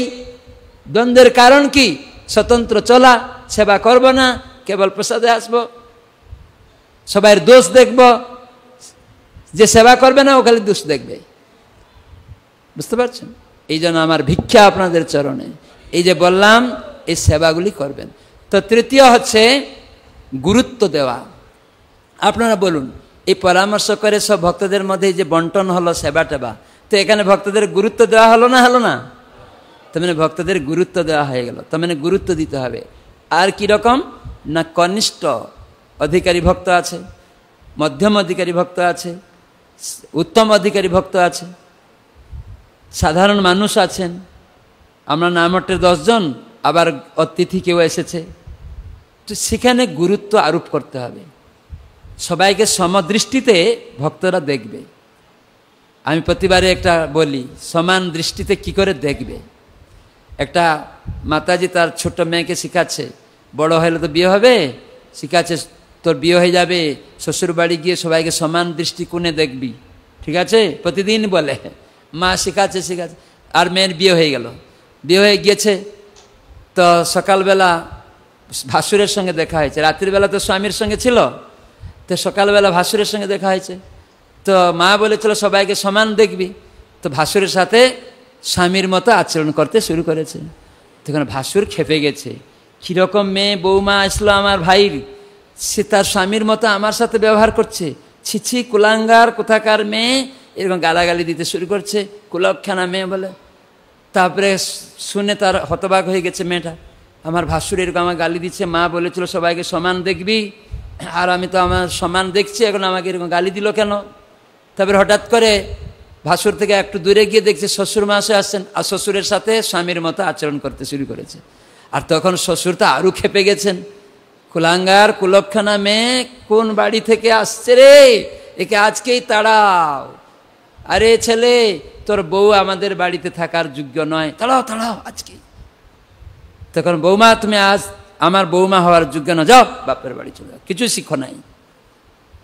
কান্না করতে করতে বাপের বাড়ি গিয়ে মা উপরে রেগে গেছে, তুমি আমার বিয়ে দিলে আমাকে ছোট থেকে শেখাতে সবাইকে সমান দেখবে, আর আমি গিয়ে সবাইকে সমান দেখলাম, আর ভাসুর আমাকে গালিগালি করছে, শ্বশুর বলছে কুলক্ষণা দুশ্চরিত্রা, এরকম কি ব্যাপারটা কি আমি বুঝতে পারছি না, সমান দেখছি। বলে কীরকম? বলছে স্বামীর সাথে যেমন ব্যবহার করছিলাম, তুমি বললে সবাইকে সমান দেখতে হবে, তাই স্বামীর মতো গিয়ে ভাসুরের সাথেও আচরণ করছিলাম। বলছে আরে কুলক্ষণা মেয়ে, হতভাগিনী, মূর্খ, যে যেমন তাকে তেমন করবি সম্মান। শ্বশুরের কাছে শ্বশুরের ব্যবহার, ভাসুরের কাছে ভাসুরের ব্যবহার, আর স্বামীর কাছে স্বামীর ব্যবহার ঠিক সেই রকমই দীক্ষিত ব্রাহ্মণ দীক্ষিত ভক্তের কাছে তার সেরকম ব্যবহার তাকে দিতে হবে। একটা সাধারণ ভক্ত কেবল হরিনাম মালা দিয়েছি, তার সাথে কেমন ব্যবহার করতে হবে? আদর করতে হবে। তাকে একটা ব্রাহ্মণ দীক্ষিতর মতো আমি তাকে সেরকম, হ্যাঁ, সম্মান মানে এরকমই। ও আপনি হরে কৃষ্ণ মন্ত্র জপ করেন, একটা ব্রাহ্মণ দীক্ষিত ভক্ত তাকে সম্মান করছে, খুব সুন্দর, আপনি শ্রেষ্ঠ ব্যক্তি, প্রণম্য আমার। তার মানে ওকে বড় করলে ও আরো ভক্তি জীবনে উন্নত হবে, এবং আমি যখন কিছু সেবা বলবো অটোমেটিকলি ও সেবাতে আগ্রহ প্রকাশ করবে। এটা ভক্তিবিনোদ ঠাকুর বলছেন। এই জন্য গুরুত্ব দিতে হবে, সিনিয়র ভক্তরাও এরকম গুরুত্ব দিবে, তার মানে অন্যকে বড় করে তুলবে। আরে দেখো রূপ গোস্বামী বলছেন বা ভাগবতে বলা হচ্ছে যে অহবত সপচহত গরিয়ান যজ্জহাগ্রে বর্ততে নাম তুভ্যম, যার জুহায় হরিনাম হবে সে সর্বশ্রেষ্ঠ গরিয়ান। দেবহূতি মাতা বলছে তুমি আমাদের নামটার সঙ্গে এসে হরিনাম শুরু করে দিয়েছ, তুমি তো গরিয়ান, শ্রেষ্ঠ ব্যক্তি, প্রণম্য ব্যক্তি আমার। এরকম বললে সিনিয়র ভক্ত যদি বলে তখন সে কত গদগদ হয়ে যাবে না? না না প্রভু আপনি অত উন্নত ভক্ত, তখন সে গুণগান করতে শুরু করবে, আপনার থেকেই তো আমি সব পেয়েছি, আপনি আমাকে এত বড় করতে, আমি কোথায় নাম করতে পারি, এক মালা মাত্র জপ করি, কৃপা করুন আমি আজ 2-4 মালা জপ করতে পারি। এই যে আদান প্রদান, তার মানে ভক্তদের গুরুত্ব আরোপ করলে, প্রশংসিত করলে আমাদের মধ্যে কি হবে? মতদ্বৈত হবে? মতান্বৈক্য হবে না? সমতা আসবে, সমভাব আসবে, তো সেজন্য ঐক্যতা আসবে। তো এটা কয়জন চান ঐক্যতা? হরি বল।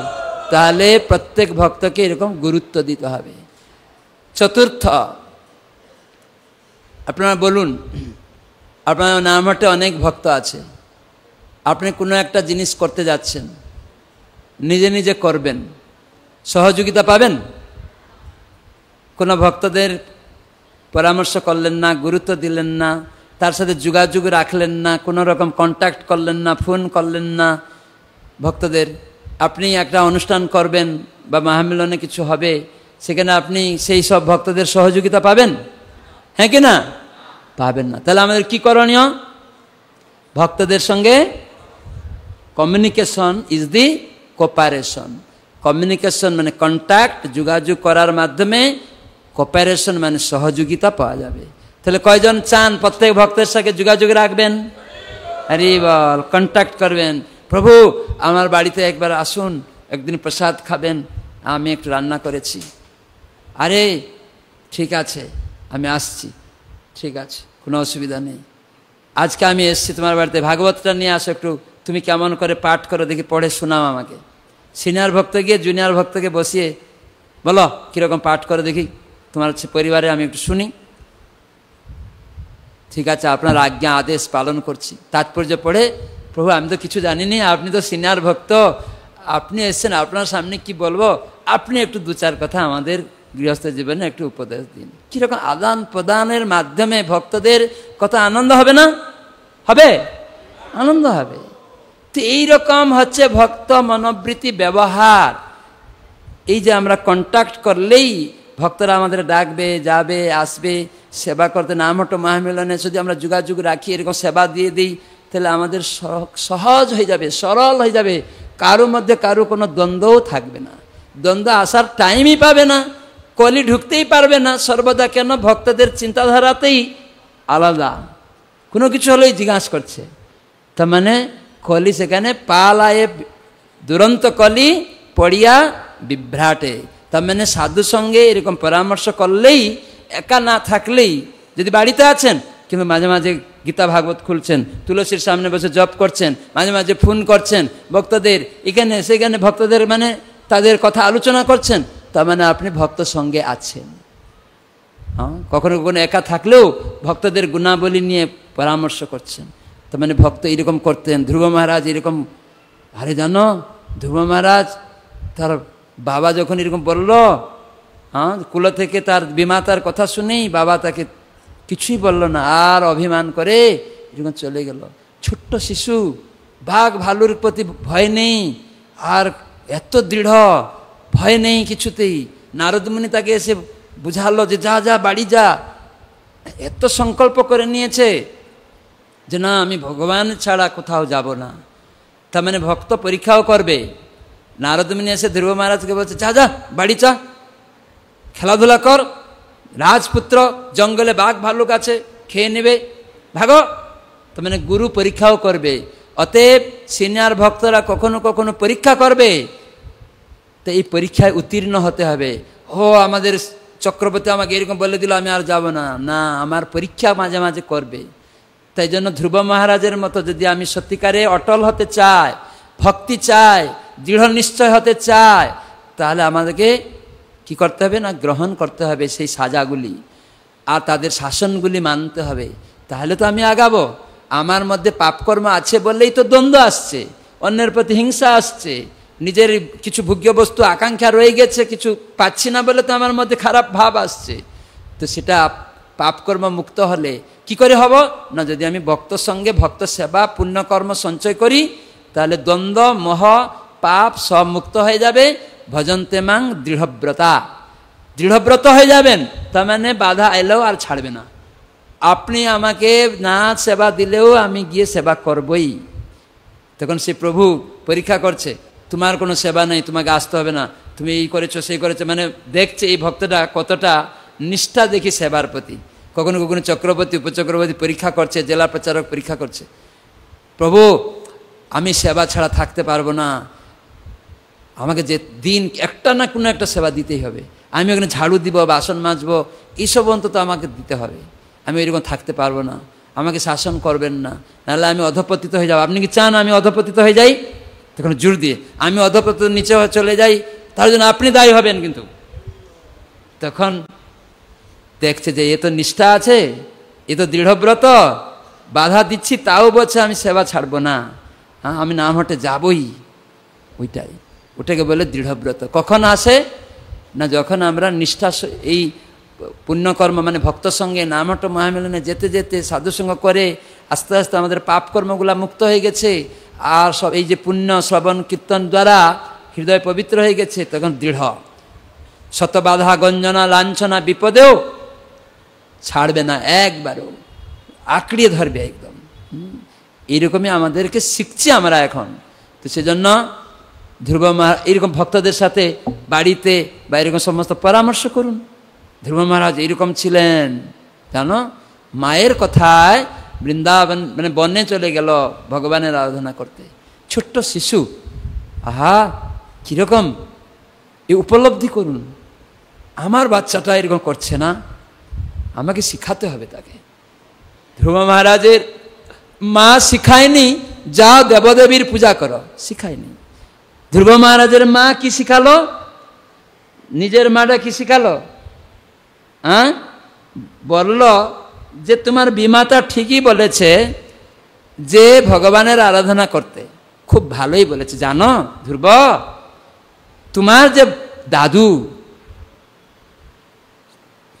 স্বয়ম্ভুব মনু, তোমার দাদু, আর এই যে ব্রহ্মা এই যে পদটা পেয়েছেন, ইন্দ্র এই যে পদগুলি পেয়েছেন ভগবানের কৃপায়, জানো, তারা সব ভগবানের আরাধনা করে পেয়েছে।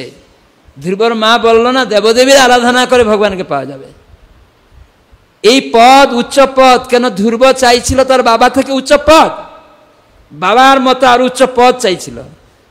তো সেজন্য মাও শিখিয়ে দিচ্ছে ভগবান ছাড়া এই উচ্চ পদ পাওয়া যায় না, দেবদেবীরা দিতে পারে না। দেবতারা স্বর্গলোক পর্যন্ত যেতে পারে বা ব্রহ্ম সত্যলোক পর্যন্ত যেতে পারে, ব্রহ্মপদ পেতে পারে পুণ্যকর্ম সঞ্চয় করে, কিন্তু ভগবান আরাধনার মাধ্যমে এই জগতের সর্বোচ্চ লোক, সমস্ত লোকের লোকে আরও লোকে এই ব্রহ্মাণ্ড ভেদ করে, পরব্রহ্ম ভেদ করে, চিন্ময় জগৎ সব থেকে উচ্চ বৈকুণ্ঠ ভেদ করে সেই গোলক বৃন্দাবনে, যেখানে রাধা কৃষ্ণের পাদ পদ্ম, নিতাই গৌর প্রেমানন্দে হরি হরি বল, সেখানে আমরা চাই। তো এখন আমরা জানলাম কেন্দ্রবিন্দু, পরামর্শ করতে হবে, ভক্তদের গুরুত্ব দিতে হবে, আর ভক্তদের সাথে যোগাযোগ রাখতে হবে। তো এই সব জিনিস হবে, সঠিকভাবে হবে যদি আমরা প্রতিদিন ছেলে মেয়ে বৌমাদেরকে নিয়ে আর নামহট্ট মহামিলনে শুনে শুনে হরে কৃষ্ণ কৃষ্ণ কৃষ্ণ হরে হরে, হরে রাম রাম রাম হরে হরে। শুনে শুনে জপ করবেন তুলসীর সামনে, প্রতিদিন বাড়িতে ছেলে মেয়েদের বৌমাদের নিয়ে করবেন। আর নামটো মহামিলনে এক মালা শুনে শুনে জপ করবেন সমস্ত সদস্য। আগে থেকে প্রসাদ প্রসাদ রেডি থাকবে, অন্য কোনো কাজ থাকবে না, রান্না বান্না কোনো কিছু। যদিও ওখানে 2টা পুরি আর একটু আলুদম দেওয়া হবে, ওটা 4টার আগে বানিয়ে রেখে দিতে হবে অফারিং করে। ওই সময় যত সদস্য কোনো কিছু করবে না, কেবল তাদের অন্য যে সেবা দেওয়া হয়েছে সেই সেবা নিয়ে বসবে আর পরস্পর মধ্যে এরকম আদান প্রদান করবে, আলোচনা চক্র। আর তখন একটা খাতাতে এরকম লেখা আছে, আজকে আমাদের পূর্ব নির্ধারিত সমস্ত সেবা ভক্তরা সুসম্পন্ন করেছেন, সকলকে অসংখ্য ধন্যবাদ। সেক্রেটারি মহাশয় ঘোষণা করছেন লাস্টে। আর পূর্ব আগামী সপ্তাহের জন্য আমাদের নির্ধারিত যে আমরা আলোচনা করলাম, ওই শ্রদ্ধা কুটিরে এই নামটো মহামিলন বসবে, উনি জেনে গেলেন। এবং আপনারা এই সেবা সবাই করবে, লিখিত হয়ে গেল। তো আজকের দিনে আমাদের মহাচক্র সেনাপতি উপস্থিত ছিলেন, জেলা প্রচারক ছিলেন, উপচক্রবর্তী ছিলেন, আমাদের সম্পাদক সভাপতি, সবাইয়ের মধ্যে এখানে আমাদের এই মহামিলনে আজকে আমাদের জেলা প্রচারক ভগবত কথা বলেছিলেন। এবং তিনি নামটো মহামিলনের যে যথারীতি শিক্ষা রয়েছে, যার পাঠ করার ছিল তাকে তিনি কিছু বলতে বলেছিলেন, তারপরে তাকে কিছু বলেছিলেন আলোচনা করতে, এবং জেলা প্রচারক নিজে সেই বিষয়ের উপরে আরও কিছু আমাদের কাছে আলোচনা করে আমাদেরকে আনন্দ দিয়েছিলেন। এইরকম কয়েকটা বিষয়, 2-3টা বিষয় আনন্দ দিয়েছিলেন। এটা লেখা হচ্ছে কিন্তু খাতায়, আলোচনা চক্র সাপ্তাহিক মহামিলন খাতায়। এবং আগামী 1 মাস পরে আমাদের নামহট্ট সদস্যবৃন্দ নিয়ে যে 4টা গ্রুপ আছে, আমরা আগামী যে নামহট্ট বসবে, আমাদের মহামিলন নেই, কিন্তু উপচক্র মিলন হবে। ওই অমুক নামহট্টর সঙ্গে উপচক্র মহামিলন হবে আগামী যে সপ্তাহটা, ওইখানে আমাদের উপচক্র মিলন হবে। ওই সঙ্গে আমরা ওখানে উপস্থিত হব, প্রত্যেক ভক্ত সদস্য সেখানে আমরা যাব। এগুলো সব ঘোষণা হয়ে লেখা হয়ে যাচ্ছে। এবং আমাদের রাধাষ্টমী আসছে সামনে, এখানে আমাদের রিসিট ছাপাতে হবে।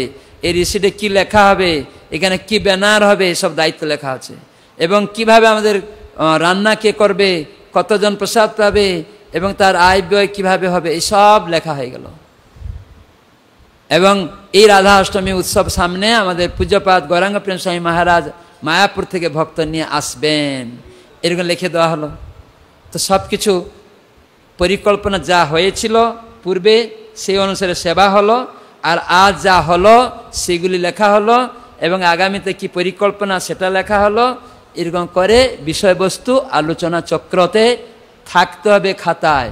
এই খাতাগুলি এরকম বাইন্ডিং হয়ে থাকবে, এই জন্য আমরা ভালো খাতা বানাচ্ছি। এটা ভক্তিবিনোদ ঠাকুর তিনি যে প্রচার করেছিলেন গুদ্রুম কল্পাট্টবিতে প্রকাশ হতো, সেইগুলি এখনো লেখা আছে, এই সব ধরনের কথা। তো এরকম ক্রমে ক্রমে আপনারা, হ্যাঁ ঠিক আছে, আমি বলছি করতে করতে হয়ে যাবে। বাইরেটা পরিষ্কার করতে আগে বলুন। তো এরকমভাবে আপনারা মানে রিপোর্ট লিখবেন, ওই আলোচনা খাতাতে এরকম সব লেখা থাকবে। প্রতি সপ্তাহে ভিন্ন ভিন্ন আলোচনা লেখা হবে। সেই সময় হয়তো গৌরাঙ্গ প্রেম মহারাজ নাও আসতে পারেন, বা প্রচারক নাও থাকতে পারে, সেখানে সেক্রেটারি সভাপতি তাদের পরিচালনায় হয়েছিল, ওইগুলো লেখা হবে। সদস্যরা এসেছিলেন, নতুন অতিথি এসেছিলেন, আজকে আমরা জপমালা দিয়েছিলাম এতজনকে, এগুলিও লিখতে হবে। এবং আমাদের গীতা বিতরণ হয়েছিল, নতুন কয়েকটা গীতা, একজন ধনী লোক এসেছিলেন, দান করেছিলেন, যা যা হয়েছিল লিখবেন। বুঝা গেল? নামটো মহামিলনের খাতায় কি করে লিখতে হবে, মেনটেনেন্স করতে হবে, সব বুঝা গেল? জয় গৌর সীতানাথ প্রেমানন্দে। স্বয়ং হরে কৃষ্ণ হরে কৃষ্ণ কৃষ্ণ কৃষ্ণ হরে হরে, হরে রাম রাম রাম হরে হরে। আচ্ছা, আমার প্রশ্ন, মায়াপুর ধামের সেবা কিভাবে আপনারা করবেন বলুন? নাম কিভাবে মায়াপুর ধামের সেবা আপনারা করতে পারবেন বলুন বাড়িতে থেকে? নামট প্রচারের মাধ্যমে মায়াপুর সেবা হবে। নিদায় গৌর প্রেমানন্দে। আর কিভাবে মায়াপুরের সেবা হবে? বাড়িতে থেকে। ধন্যবাদ। গ্রন্থ বিতরণের মাধ্যমে নামট প্রচার সেবা হবে, মায়াপুর সেবা। তার মানে মায়াপুরের সেবা, গ্রন্থ বিতরণ আর নামট প্রচার। তার মানে নামট প্রচারে গ্রন্থ বিতরণ আছে। কার থেকে গ্রন্থ নেবেন? জেলা প্রচারক থেকে। কার থেকে গ্রন্থ নেবেন? না সংকীর্তন থেকে? জেলা প্রচারক থেকে। সংকীর্তন থেকে না, সংকীর্তনকেও দায়িত্ব দেওয়া হয়েছে গ্রন্থ বিতরণে। গুরু মহারাজ জানতে চেয়েছিলেন নন্দগোপ কুমার প্রভু পশ্চিম মেদিনীপুর নামট ভক্তরা কত গ্রন্থ বিতরণ করেছে, আপনি সংকীর্তন ভক্তকে দিয়ে দিলেন, তখন কি হবে? সংকীর্তন ভক্ত সে নাম কামিয়ে নেবে, কিন্তু নামট ভক্ত আপনি তো আর গুরু মহারাজের কাছে আসলেন না, তাহলে আপনার বদনাম হয়ে গেল না? সংকীর্তন ভক্তও না গ্রন্থ বিতরণ করবে, ওটাও ভালো, প্রত্যেকে গ্রন্থ বিতরণ করবে, কিন্তু আপনার নামট ভক্ত গুরু মহারাজকে জানাতে হবে যে আমি গ্রন্থ বিতরণ করেছি। নামটের গুণগানের মাধ্যমে বিশ্বে যাতে নামট মানে গ্রন্থ বিতরণ করছে এটা যেন সবাই জানতে পারে, গুরু মহারাজ জানেন। কিন্তু আপনি যদি করলেন নামট ভক্তরা করছে না, তখন সংকীর্তনের নাম হবে। সংকীর্তন একটা ডিপার্টমেন্ট, তাদেরও গ্রন্থ বিতরণ। আর নামট প্রচারটা প্রথম থেকে হয়ে আসছে গ্রন্থ বিতরণের মাধ্যম দিয়ে। আগে সংকীর্তন পার্টি আমাদের কালকাটায় ছিল, মায়াপুরে ছিল না। মায়াপুরে কেবল বুক টেবুল ছিল, কিন্তু মায়াপুরে এজেন্টের মাধ্যমে নামট ভক্তরা, আমি নিজে 84 সাল থেকে গ্রন্থ বিতরণ ভক্ত নামট ভক্তদের দ্বারা রেনি পার্ক কালকাটা থেকে গ্রন্থ দিতাম, সাইন করে বিতরণ হতো। এখন অনেক ভক্ত মায়াপুরে অনেকেই জানে না যে নামট ভক্তরা গ্রন্থ বিতরণ প্রথম থেকেই করে আসছে। এখন মায়াপুরে সংকীর্তন বিভাগ হয়েছে, তাদেরও দায়িত্ব কেবল গ্রন্থ বিতরণ করা, তারাও করবে, কিন্তু নামট ভক্তদের সব রকম কাজ, গ্রন্থ বিতরণ করা, যুবক প্রচার করা, গীতা প্রচার করা, সব প্রচার নামট প্রচারের মধ্যেই আছে। গুদ্রুম কল্পাটবিতে লেখা আছে আমাদের যত ধরনের প্রচার আছে, গুদ্রুম কল্পাটিতে গুরুমা লিখছেন সমস্ত প্রচার এই নামট প্রচারের মধ্যেই আছে। অতএব আপনারা নামট প্রচার করছেন মানেই সমস্ত প্রচারে অংশগ্রহণ করে আছেন। এই জন্য নামটকে ত্যাগ করে এখানে সেখানে যাবেন না। হরি বল। দেখি আগামী এই বছরে কত গ্রন্থ, এই ভাগবত সপ্তাহ আসছে, আপনারা সংকল্প করুন গুরু মহারাজকে দান করবেন। এই দানটাও গুরু মহারাজ পাবেন, ওই বইটাও গুরু মহারাজ বলছেন যে দান করবে তার আত্মীয়কে বা গরিব লোককে সে আবার ওই বইটা নিয়ে দান করতে পারে। আজকে আপনারা সংকল্প করে লিখে দিন নন্দগোপ প্রভুর কাছে যে এই ভাদ্র পূর্ণিমা উপলক্ষে আমি গুরু মহারাজকে একটা ভাগবত সেট দান করব, বা আমি এত সেট বিতরণ করব, হয়তো দান করলাম না, আমি এত সেট বিতরণ করব নিয়ে ভাগবত ভাদ্র পূর্ণিমা উপলক্ষে গীতা বিতরণ করব। এটাও আপনারা বলবেন গুরু মহারাজ সামনে, আমরা বলবো গুরু মহারাজ আপনাকে এতগুলি ভক্ত এতগুলি সেট দান করেছেন, এই গ্রন্থগুলি তাদের আত্মীয় স্বজন গরিব লোককে তারা দিবে, আপনি কি বলছেন বলুন, আমরাও জিজ্ঞাসা করব। তো সেজন্য আপনারা কেউ সৌভাগ্যবতী ভাগ্যবান আছেন, আজকে দিনে গুরু মহারাজকে ভাদ্র পূর্ণিমা উপলক্ষে 9,000 টাকার ভাগবত বক্স তার 7,500 টাকায় দেওয়া হবে।